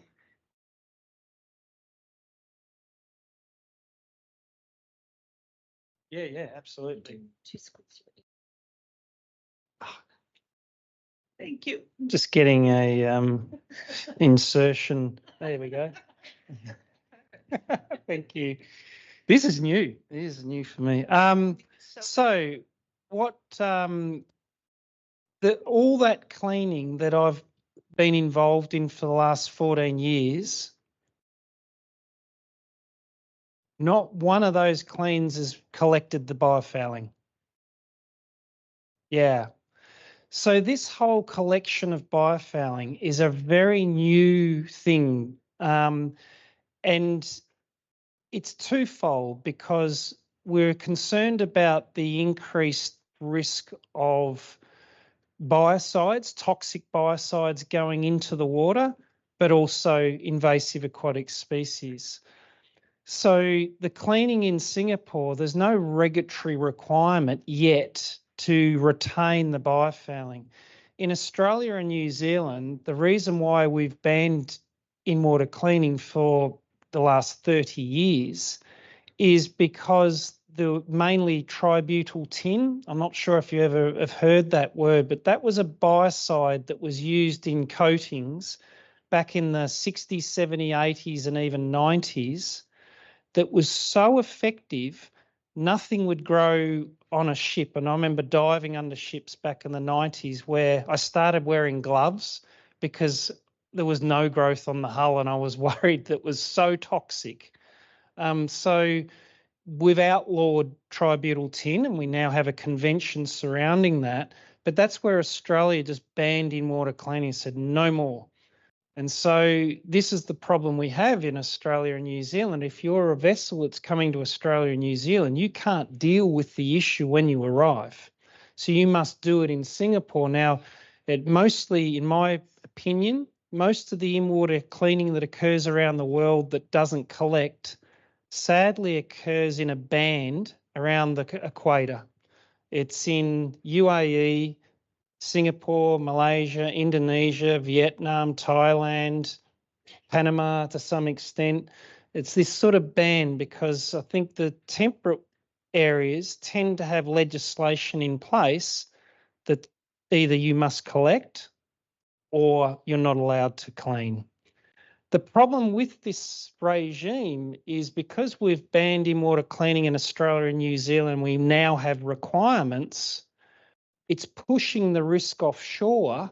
So now the South Pacific Islands are receiving requests from cruise ships and vessels trying to come to Australia and what have you to clean. They don't have the regulatory requirements to stop the cleaning, and they're becoming dumping grounds for meeting Australia and New Zealand requirements. Is that fair? Of course it's not fair. This is where these projects are very, very important, to reach out to these countries to help educate and provide them with the tools to manage biofouling, because it's not just about inspections. The elephant in the room is actually in-water cleaning. And thankfully, Wednesday, we're going to see a technology that's doing its best to meet these pressures of collecting the biofouling and any invasive aquatic species present. Is that okay? Thank you. Oh, this is great. I've never had so many questions before. Oh, sorry.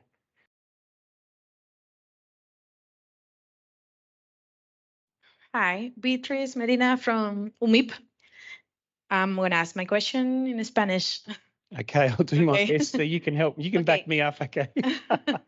Sí. ¿Cuál es la experiencia de trabajo de investigación sobre in-water inspection y bajo qué acuerdos se hacen? Porque, o sea, hago la pregunta porque normalmente, pues, si no existe en los países una política, ¿verdad?, hacia, pues, investigación o colaboración con los armadores pues es difícil obtener esa información. Entonces, quiero saber como cuál ha sido la experiencia y para países como los nuestros que no tienen una legislación todavía, ¿qué sugieren por dónde debemos empezar? Okay, I think, yeah, that was actually quite difficult to.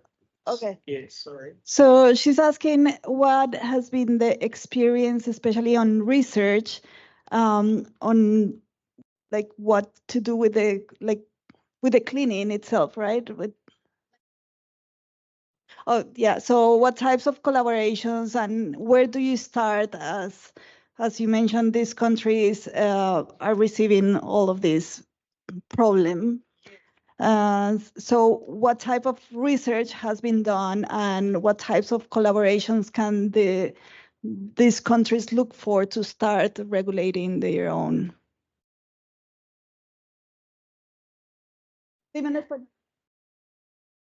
I'll do my best, and then if I don't quite hit the mark, you can.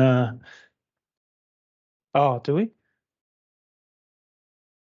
That's okay. I'll start answering the question.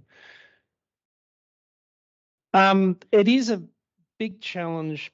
Well, I was involved in the development of the biofouling the biofouling management plans and record books, which is I'll do that in a sec. Which is a very, very important part of the whole biofouling management. It's what the guidelines are really pointing to. So every ship should have an effective biofouling management plan and record book. That's where it starts. The next thing is the guidelines are saying regularly inspect your hull and if need be, clean where necessary. Now, because these pressures are being pushed out to developing countries and what have you that don't necessarily have the requirements or powers or resources to enact that, what we're trying to do through the IMO and the Globefouling project is the partnership countries that have been involved in that. I think we've been quite successful in educating and providing the resources of how we can assist. And I think education is a very important part, but it's also, I think the best way to try and answer that is those questions certainly can come to the IMO, I believe, in helping with some of the resources that we have and training materials that we have. I mean, there's been an immense amount of work that's been put into this. As far as the research on in-water cleaning, there is a world of work that's been undertaken on looking or quantifying the risks of in-water cleaning, the release of residual material, the effects of different cleaning on different coating types. And now, presently, as we're speaking, we have a correspondence group that's developing global in-water cleaning guidance on that, which will be very helpful. But I also feel that it's not only scientists and etc. that need to be involved in the research and what have you, it's also the shipping agents. To my mind, the key part of this in these countries is shipping agents need to be aware of this issue because they're the ones who facilitate the vessels coming in and bunkering and how they are managing this. So, but I have to acknowledge it's a tough, in reality, it's a very, very difficult challenge for countries that don't have the resources available. So,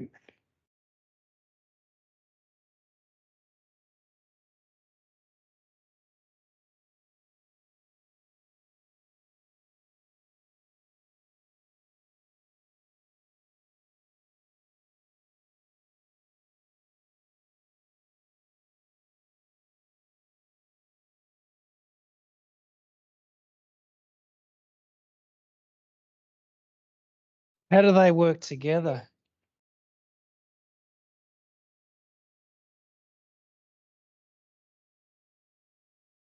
Yes. In order for us to start, like what we can do, like is a responsibility from the government, or we as a scientist should propose a project with the government in order to start to get that information? Yeah, I do believe there's a lot of research that is already been undertaken which is transferable. So I don't believe it's necessarily worthy of scientists risk assessing the situation here specifically. I think it's more probably pointed towards educating agents, dry docks and what have you, shipping ships that come here to have an effective biofouling management plan and record book, because that is really promoting awareness. And where, in my professional opinion, the best way you can minimise the accumulation of biofouling and minimise the transfer of aquatic invasive species is adopting an effective anti-fouling coating that's suited to the vessel and doing that over the majority of the hull. Because what I see is most vessel operators will apply one coating over the general hull and they don't care about niche areas.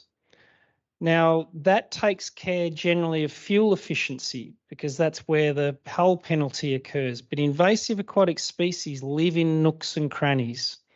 And they're the areas that are often neglected because from a vessel operator point of view, it doesn't cost them money. I don't care about that. As long as I can save fuel and keep moving on schedule, I'm fine. Those days are over. They need to be managing their niche areas accordingly and potentially utilising different anti-fouling coatings in different hull locations. And so that's where this is so important, that when you're doing an inspection, that you know through that record book what has been undertaken before you deploy a diver, what needs to be cleaned. It goes to the point of, like New Zealand with their standard that you can't have any biofouling generally. That means diver access into sea chests that aren't hinged, that, you know, it's all time. So sorry, it's a bit long-winded answer, but I honestly think that it probably sits at the government point of view to be looking at the guidelines and trying to recommend the guidance in the guidelines as far as having an effective biofouling management plan and record book. And there is a world of information on that the IMO, the Glow Fouling Project's already produced. Yeah. Yes, actually, when I was describing low fouling partnerships, I mentioned a journey that our beneficiary countries undertake. So they basically start from almost zero, not all of them. Usually there is a lot of expertise in the scientific sphere of the countries, but in terms of policy, in terms of engaging with the stakeholders, collaborating with the industry, and within different agencies in the countries, there is nothing. Well, now there are, because through Glow Fouling partnerships, this is what we did. So it all started with putting together a national task force in each country, which is a interagency committee to discuss about the topic and what can be done.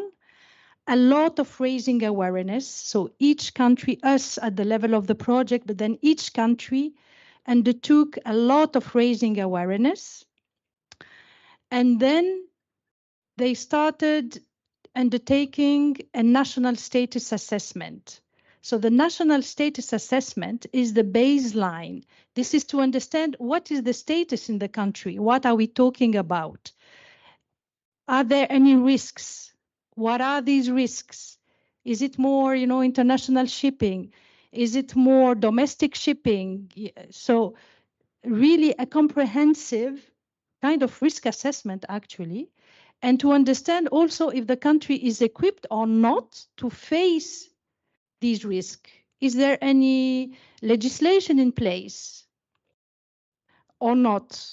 So that is the starting point. And then these countries also move and undertake what we call an economic risk assessment, which is also very interesting because it provides the government with an assessment from an economic point of view of whether it would cost to the country, what would be the cost for the country of dealing with an invasion, what is the cost of doing nothing, if you want to do something, how much this will cost you, how much you need to invest, etc.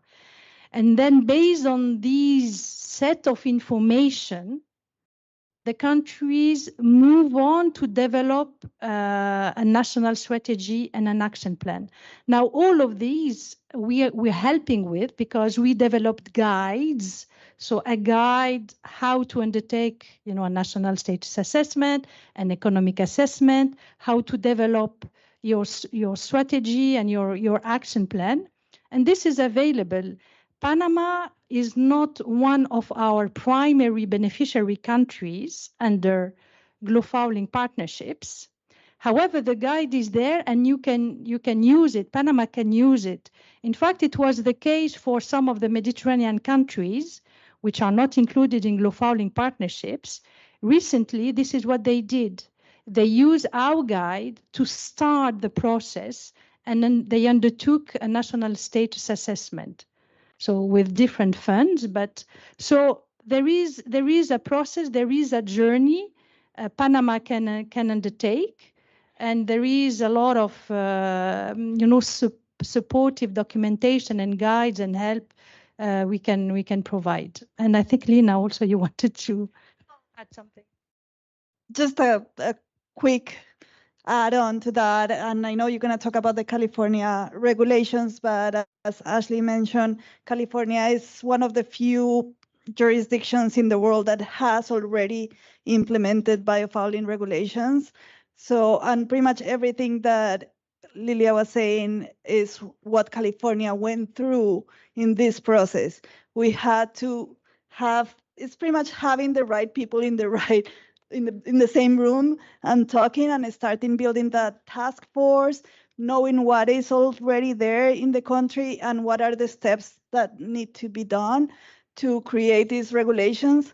And the last thing, so I don't take your presentation, but one thing that I get this question everywhere. It's like, where do we start? But we need to add in water cleaning, and we need to add this, and we need to add. Just start with something. The regulations can be improved as they go, but it's important just to start and have something in place and then grow on that.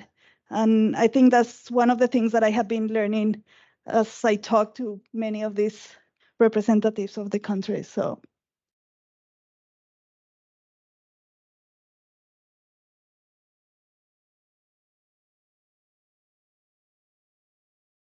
Instruments, topics, and maybe a good way to come back to the presentation.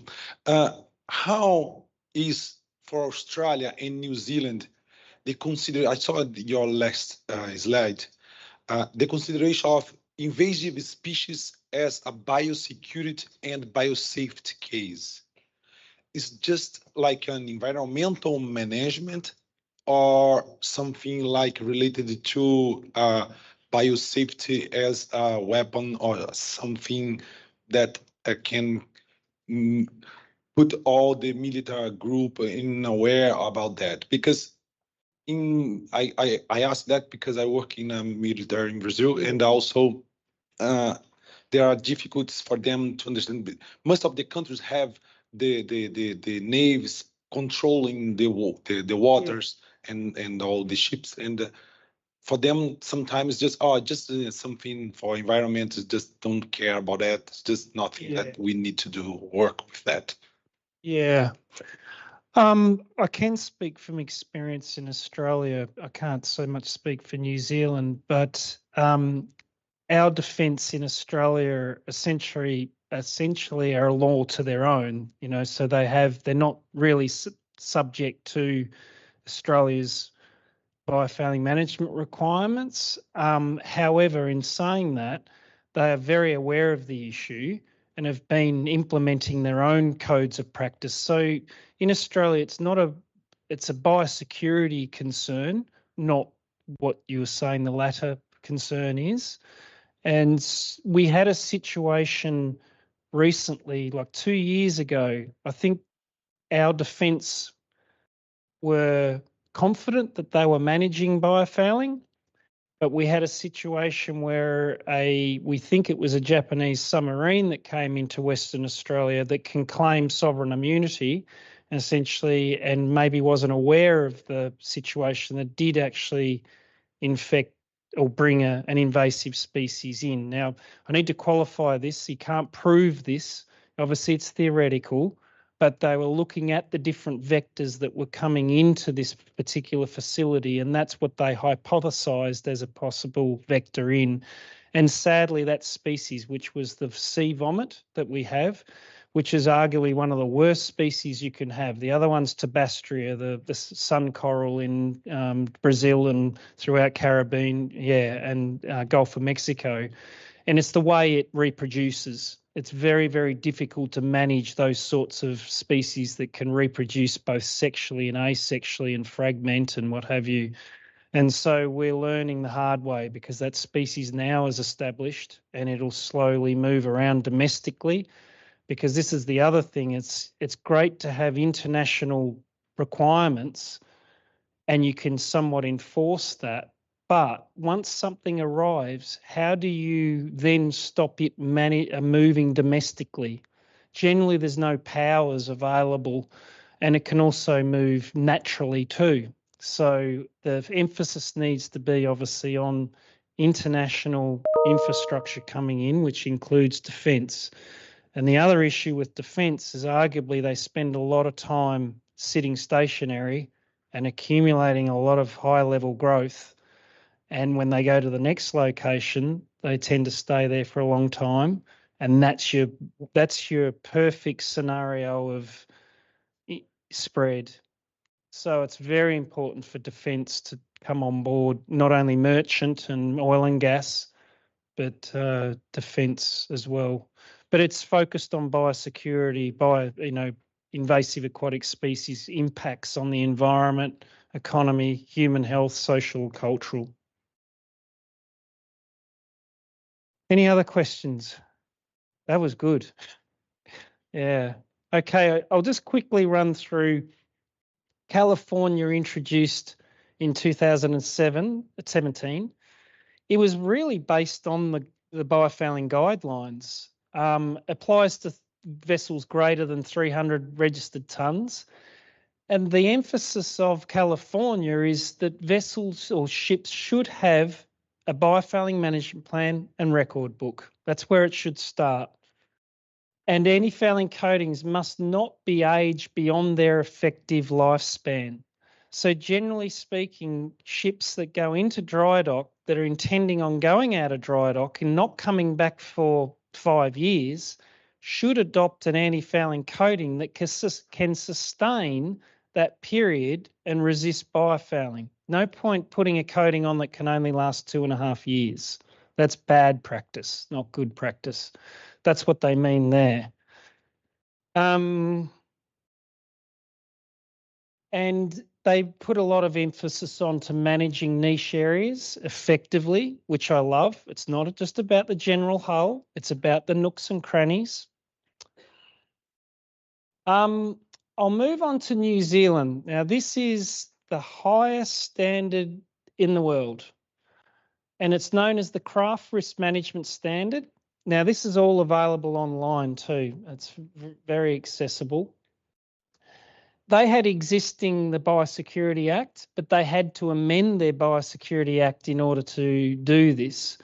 And it was introduced in 2018. It was recently updated, but their requirements is all vessels entering their territorial waters, which is 12 nautical miles, must have a clean hull according to whether they intend to stay for less than 28 days or more than 28 days. Now, the logic behind this is that there's a higher likelihood if you're staying longer there's a higher likelihood if there is an invasive aquatic species, if you will, jumping off the ship and then establishing versus a quick in and out. That's the logic of this. And so the standards for short stay and long stay are quite different in their standards. And I'll be going through this later. So, and there are separate conditions for cruise ships. And the reason for that is because cruise ships were being turned around because they were unable to meet the requirements. And you can imagine the consequence of 5,000 paying customers that wanted to see the Milford Sound in New Zealand and celebrate their wedding anniversary suddenly can't go there. So it was a big, big issue. So that's the highest standard in the world presently. And this is the short stay and the long stay standard. So if I start with a short stay, that's, and you may not be able to read this, so don't worry too much about it, but it separates the hull into areas, so wind and waterline, hull area, niche areas, and it actually stipulates what sort of growth you can have in those areas if you only intend on visiting New Zealand's waters for less than 28 days. And it's very prescriptive. They say you're allowed brown and red algae no more than 3 millimetres in length. Now, practically, from a diving point of view, you're not going to go down with a ruler and measure the algae. In all honesty, you're not going to do that. So generally what happens is, as an inspector, if we see any sort of heavy levels of growth on the hull, you just say remove it, because I don't want the responsibility of letting a vessel in that fails. So generally these two standards, the other one, the long stay, is you're only allowed slime, and that picture on the left is a good demonstration of sort of diatom slimes and bacteria, or what we call gooseneck barnacles. Now, gooseneck barnacles are an oceanic species. They don't live in inshore waters, so they're not a biosecurity risk. And so New Zealand manages it according to a level of hygiene, not a species level, but it's a very, very high standard. Now on to the Australian standards that have just been implemented. They use the Biosecurity Act. It was introduced last year. It applies to all vessels, including yachts, that are entering Australia's territorial waters. And again, it's trying to take the guidelines and apply the IMO guidelines, is have an effective biofouling management plan and record book is how you can meet the requirements. The second way you can meet the requirements is have the vessel cleaned 30 days prior to arrival. Now, some of you might be thinking that's a bit over the top, but what I do like about this is if you're if you're a container vessel, you're in and out of Australia constantly. For you to undertake an in-water clean and arrive within 30 days, every time is going to be very expensive. And also you'll wear down the coating, the anti-fouling coating, in no time, and it'll be ineffective. So what they adopt is an effective biofouling management plan and record book. Demonstrate how you're going to provide the best immunity, what I call immunity to accumulating biofouling on an ongoing basis. If you can demonstrate that to us through your record book, then we'll let you come into Australia. It's demonstrating best practice and endorsing to some extent the guidelines, the IMO guidelines. But if you're a drill ship or a oil rig or something that you're just coming down to Australia once and once only, it's highly likely that you want that insurance policy to get in. You wouldn't rely necessarily on a biofouling management plan. So that's where they will adopt the clean and arrive within 30 days, because they know that's a guarantee for me to get into Australia, operate, and then I will leave. So it's quite a good way of managing the biofouling. The third option, which is not really an option at this stage, it's more a futuristic sort of thing, that maybe there's a technology that will come up in years to come that's so amazing that suddenly we don't have to deal with biofouling anymore. And that's where it might be an alternative method that can be pre-approved by the department. So it's more of a futuristic sort of incentive or option. So that's the Australian requirements. And then, of course, we've got the guidelines, which is why we're here. Are there any questions, actually? Yes. I thought you... we have the microphone. I'll come to you.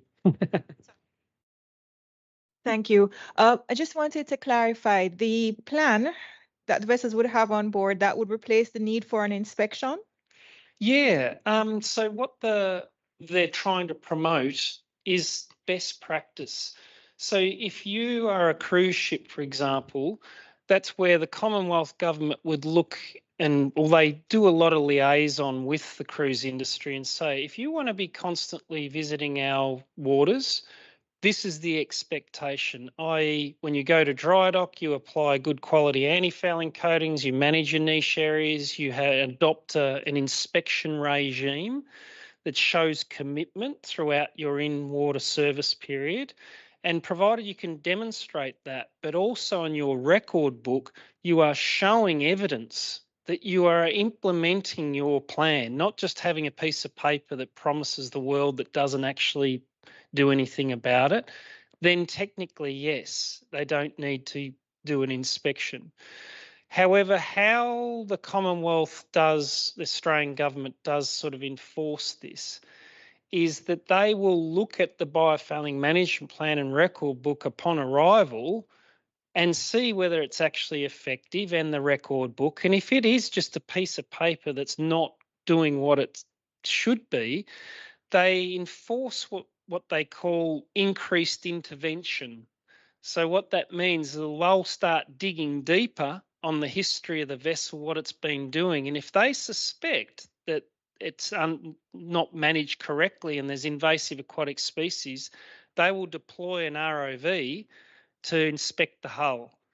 And that's where industry starts shaking their knees because they don't know what they're going to find. So what it actually does is vessels that have a high risk of they cannot afford to be turned around, although they have a biofouling management plan and record book, will implement fairly regular inspections and an insurance policy that they're okay.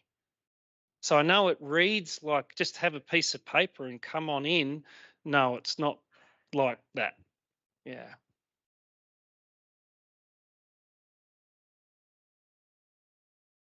You're also getting your steps up today.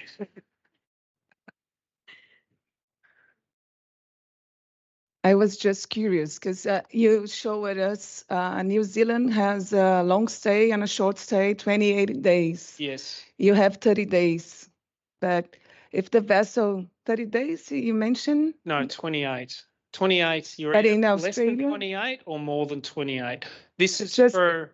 the previous slide, it says something about the 30 days. Oh, So this is for Australia? yes, yes. Yeah, just for Australia. So Australia doesn't have a short stay or long stay.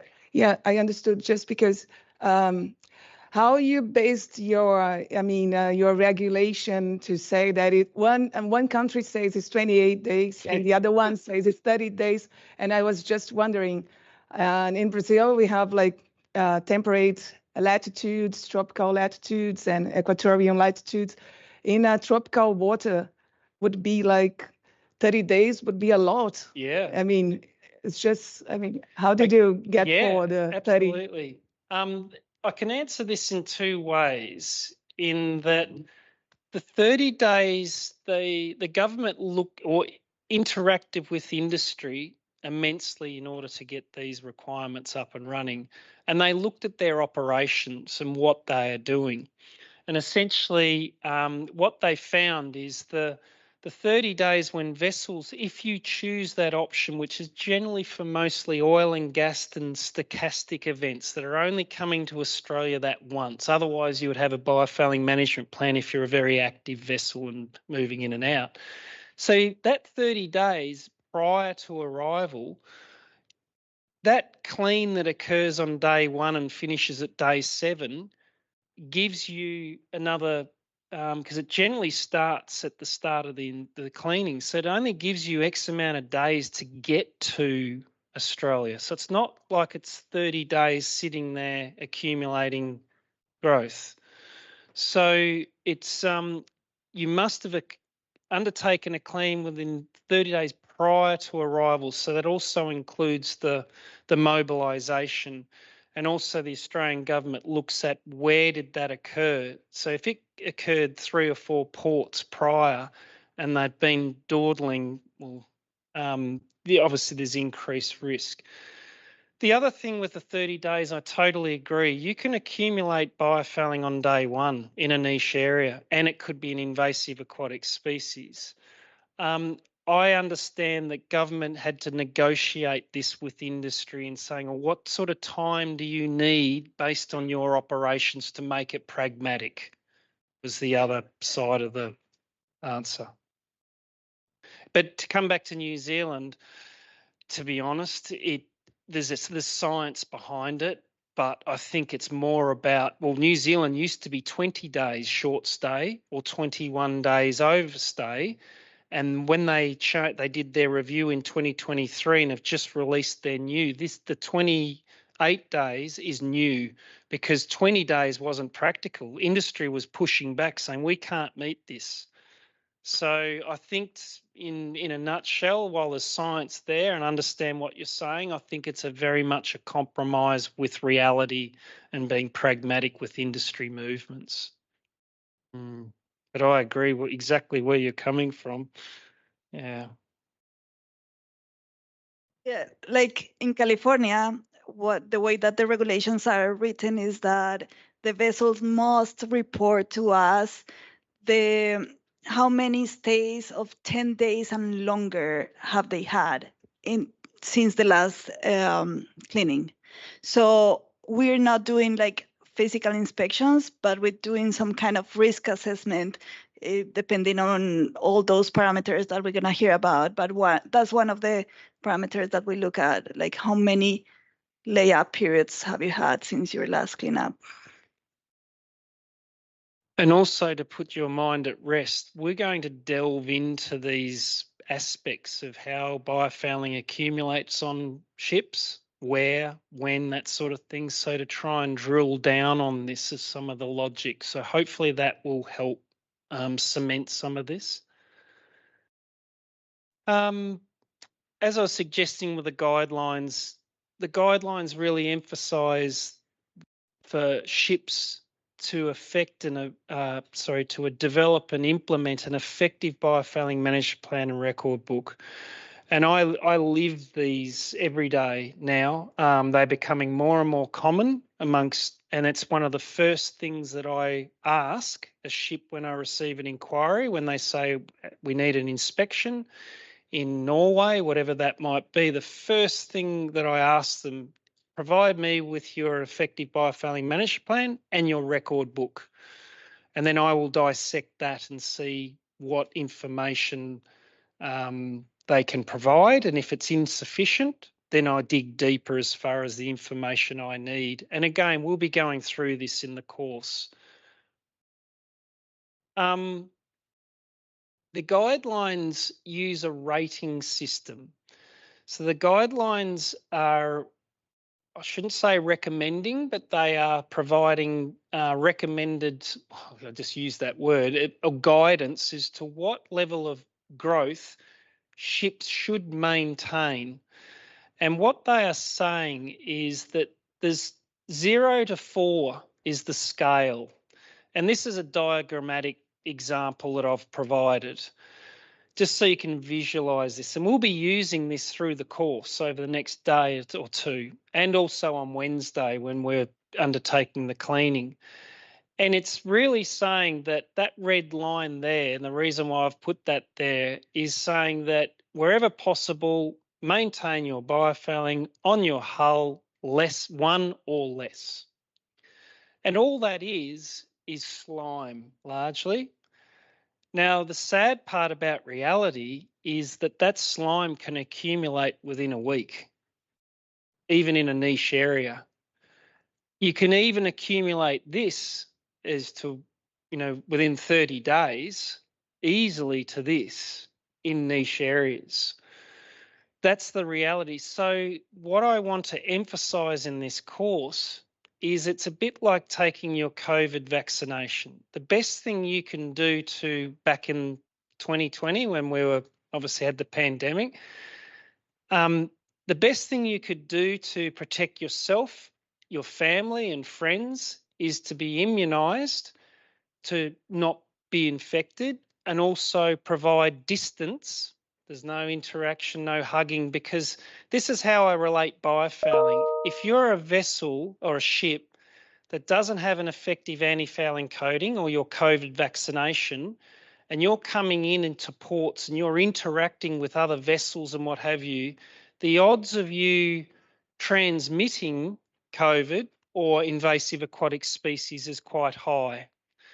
So having that COVID vaccination is your immunity to some extent COVID, or minimising the likelihood. The best thing you can do as a ship is adopting effective anti-fouling coating. That's your COVID vaccination. So the guidelines, again, is trying to emphasise that. And if you can have an effective biofouling management plan and record book demonstrating that you're trying to maintain this level of biofouling, and let's face it, this is a global effort. You can't have a species list that each country has and as a vessel trying to meet different standards. We're trying to provide risk minimisation here, not elimination. There's no such word as prevention in this game. It's all about minimisation. So if you can maintain your hull with this level of biofouling, invasive aquatic species don't occur at this level of biofouling. It's always at this end of the spectrum. So that's the basis behind the guidelines, or the logic of the guidelines as far as biofouling management. So I thought I'd share you this for everyone here. Oh, another question. Thanks, Maria.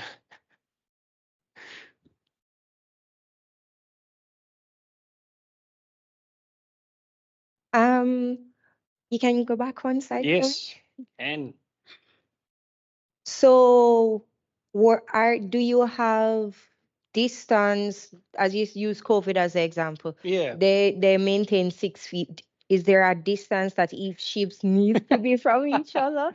And it might sound strange, but you said the 82 species that you had identified, is it that there is a range that they can travel, that you say, okay, based on this crab, it can travel by itself in the currents up to this distance? So we ask that when one ship is in port, if you're not at zero, then you have them at X amounts away. And also, for a ship to maintain 1 to 0, what was the economic value if you looked at that? Because that would determine whether or not they want to be compliant. Yeah. If we're going to look at it at a preventative measure versus what you call it there, treatments, so to speak. Very good question about the, I suppose, immunity or exposure using the COVID analogy. There are slides later on in the course where we talk about this. I think it's actually in the next unit. Invasive aquatic species thrive in port areas that have a lot of disturbance. The environmental immunity is lowered because of pollution and contamination. You have a lot of artificial structures.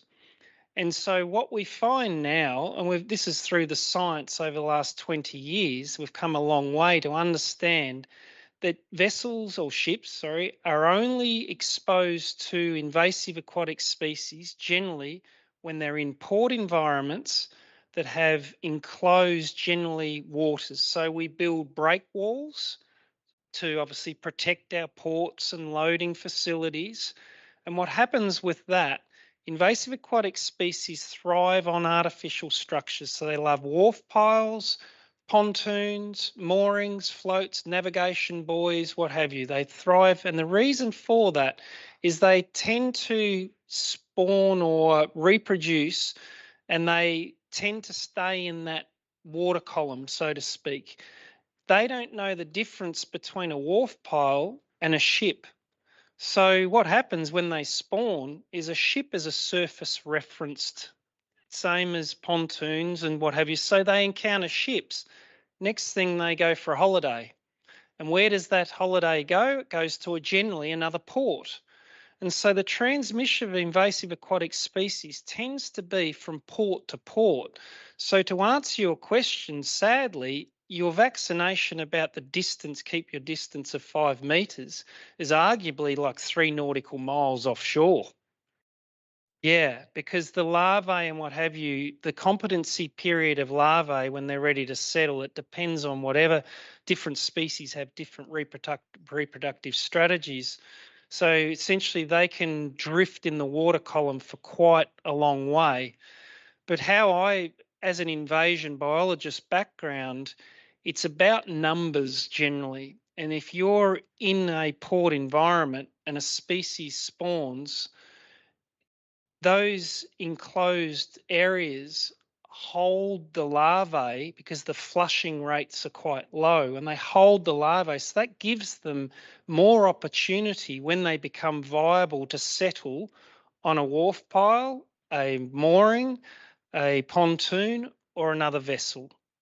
So it's a transmission that's occurring as a consequence of us as humans altering the environment to provide protected ports with all this artificial infrastructure, and that's where invasive aquatic species thrive. So you don't find them generally offshore in deep waters.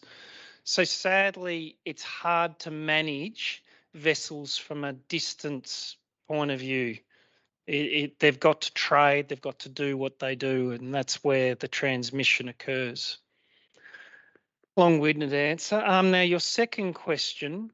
The economic value of maintaining this.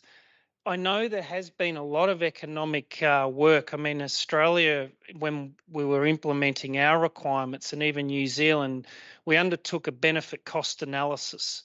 What is the benefit of implementing particular regime? And it had to be a 3-to-1 ratio. That is, had to provide 3 benefits to 1 cost. That's incredibly difficult to quantify. So it's come about through, I suppose, public opinion as well, as in Australia in particular. We're an island. We value our natural resources and our beaches and what have you. So it's come from the public saying we do not want these invasive aquatic species coming in, and therefore pushing that requirement. There has been a lot of economic attempts at managing or quantifying this. How I will pitch this is that we are all now very conscious of greenhouse gas emissions, and the shipping industry is committed to reducing their emissions by 2030. And part of that, as I said, is cleaning your hull, your general hull and your main propeller, because that's where you get most of your fuel savings. That's where the benefit is. And I'm seeing this in industry every day, that they are so committed to reducing their fuel bill. The problem with what we're dealing with is in niche areas. So the incentive is that vessel operators now, when they're putting divers down to clean the general hull, is to also inspect and clean those niche areas, because that's where the risk is. And sadly, that's where the cost comes into it, because that's what takes the most amount of time to clean a ship.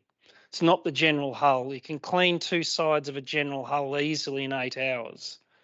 But to do niche areas and open sea chests and docking blocks and what have you, that's a few days. Yeah, and the next module will look at these niche areas. Yeah. 5 minutes, okay. This is fine. I'm not really pushed for time because we're okay.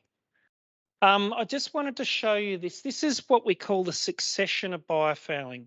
So what happens is literally within minutes of a structure going in an aquatic environment, you have bacteria and organic matter settling on that immediately. I know it's hard to comprehend that, but it does happen. And then over time, you have this accumulation or succession of biofouling, if interrupted. That's guaranteed to happen if there's no intervention. So what we're trying to do as far as managing biofouling and invasive aquatic species is break the chain, break the process.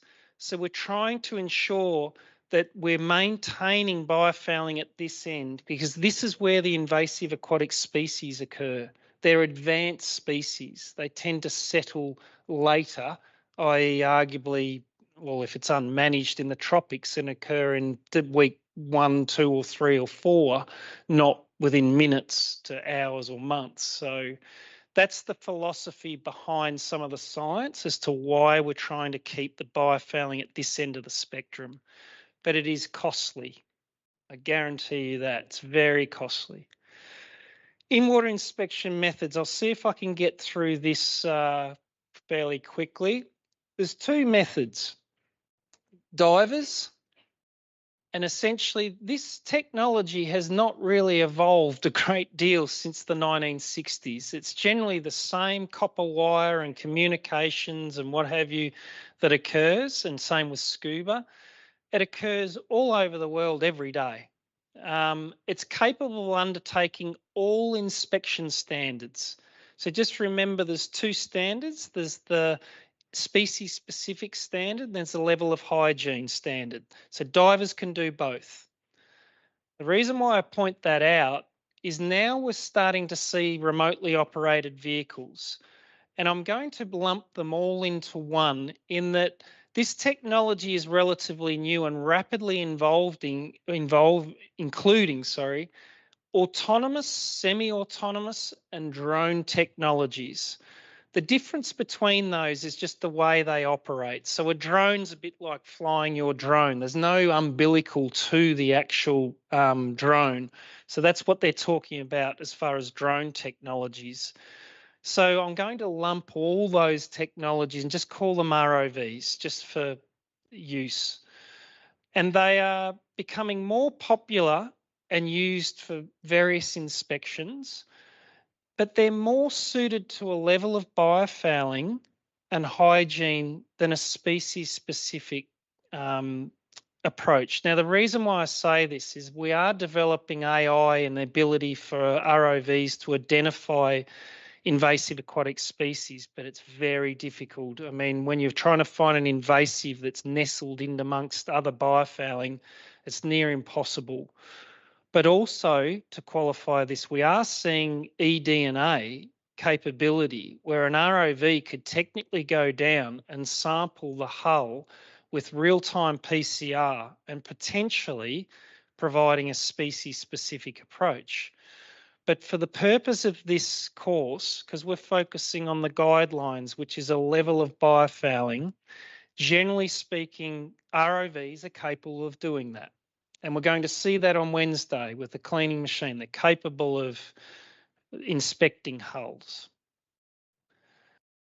The advantages of divers is they're capable of accessing and surveying most areas of the ship. They're capable of capturing high quality digital photographs using a digital camera that's separate to their CCTV. They're capable of collecting samples and suspected invasive aquatic species. They're generally faster than an ROV, from my experience, for certain inspections.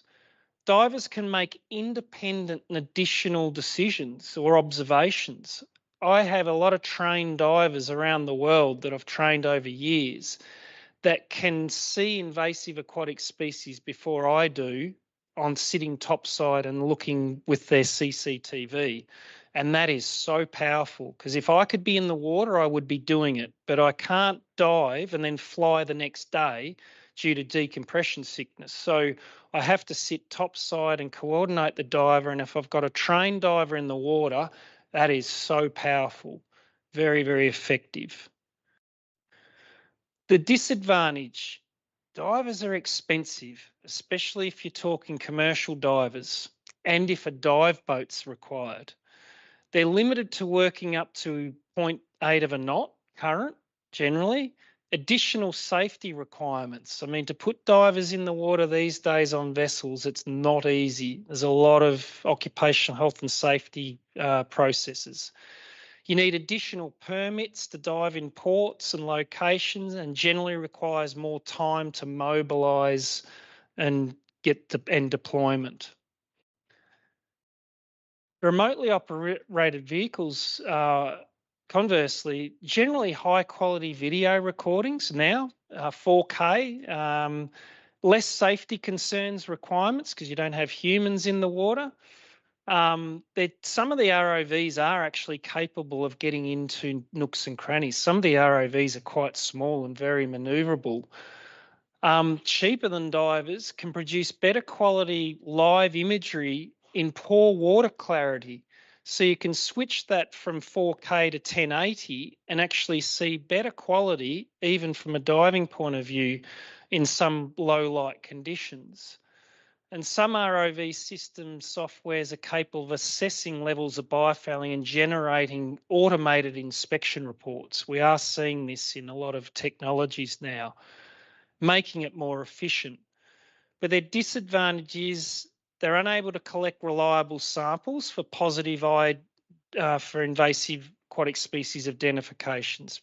ROV advocates will argue with me, but from my personal experience, at the moment they can't collect reliable samples, because you could imagine an ROV going up to a hull that wants to collect an invasive marine species and then suddenly it knocks it off and it falls to the seabed. We've got a potential introduction. You have to be so careful when you're collecting samples that you're not propagating the situation. Although they can, in my opinion, they can start incorporating eDNA technology. This is where it'll go. This is where eventually we'll be heading. Most ROVs are unable to capture high quality digital photographs. Again, some people disagree, but based on my experience to date, they struggle with high quality camera or photos unless they have an external camera. Some will set up GoPros on an automated time lapse that'll just take photos every 5 seconds. That's another way of doing it. Most ROVs struggle to survey the waterline in choppy seawater conditions unless you're attached to the hull. Extra precautions are required to avoid tether entanglements, which can limit access to certain hull locations or add additional inspection time. And I think we might call it there because I've got some examples of doing this, but I think it's a good time to break for lunch. Yeah. If there's any burning questions, by all means, either save them to after lunch. If it's okay to hold that question to after lunch, is that all right? Yeah, because I'm sure we're really hungry. Yeah, and then we'll come back and 1:30, is it? So we have an hour or just short of an hour to have lunch, and then we'll come back and finish this module, and then we'll be on to module 3, which Greg will present, which is actually a big module, but it's the foundation for this course. Thank you.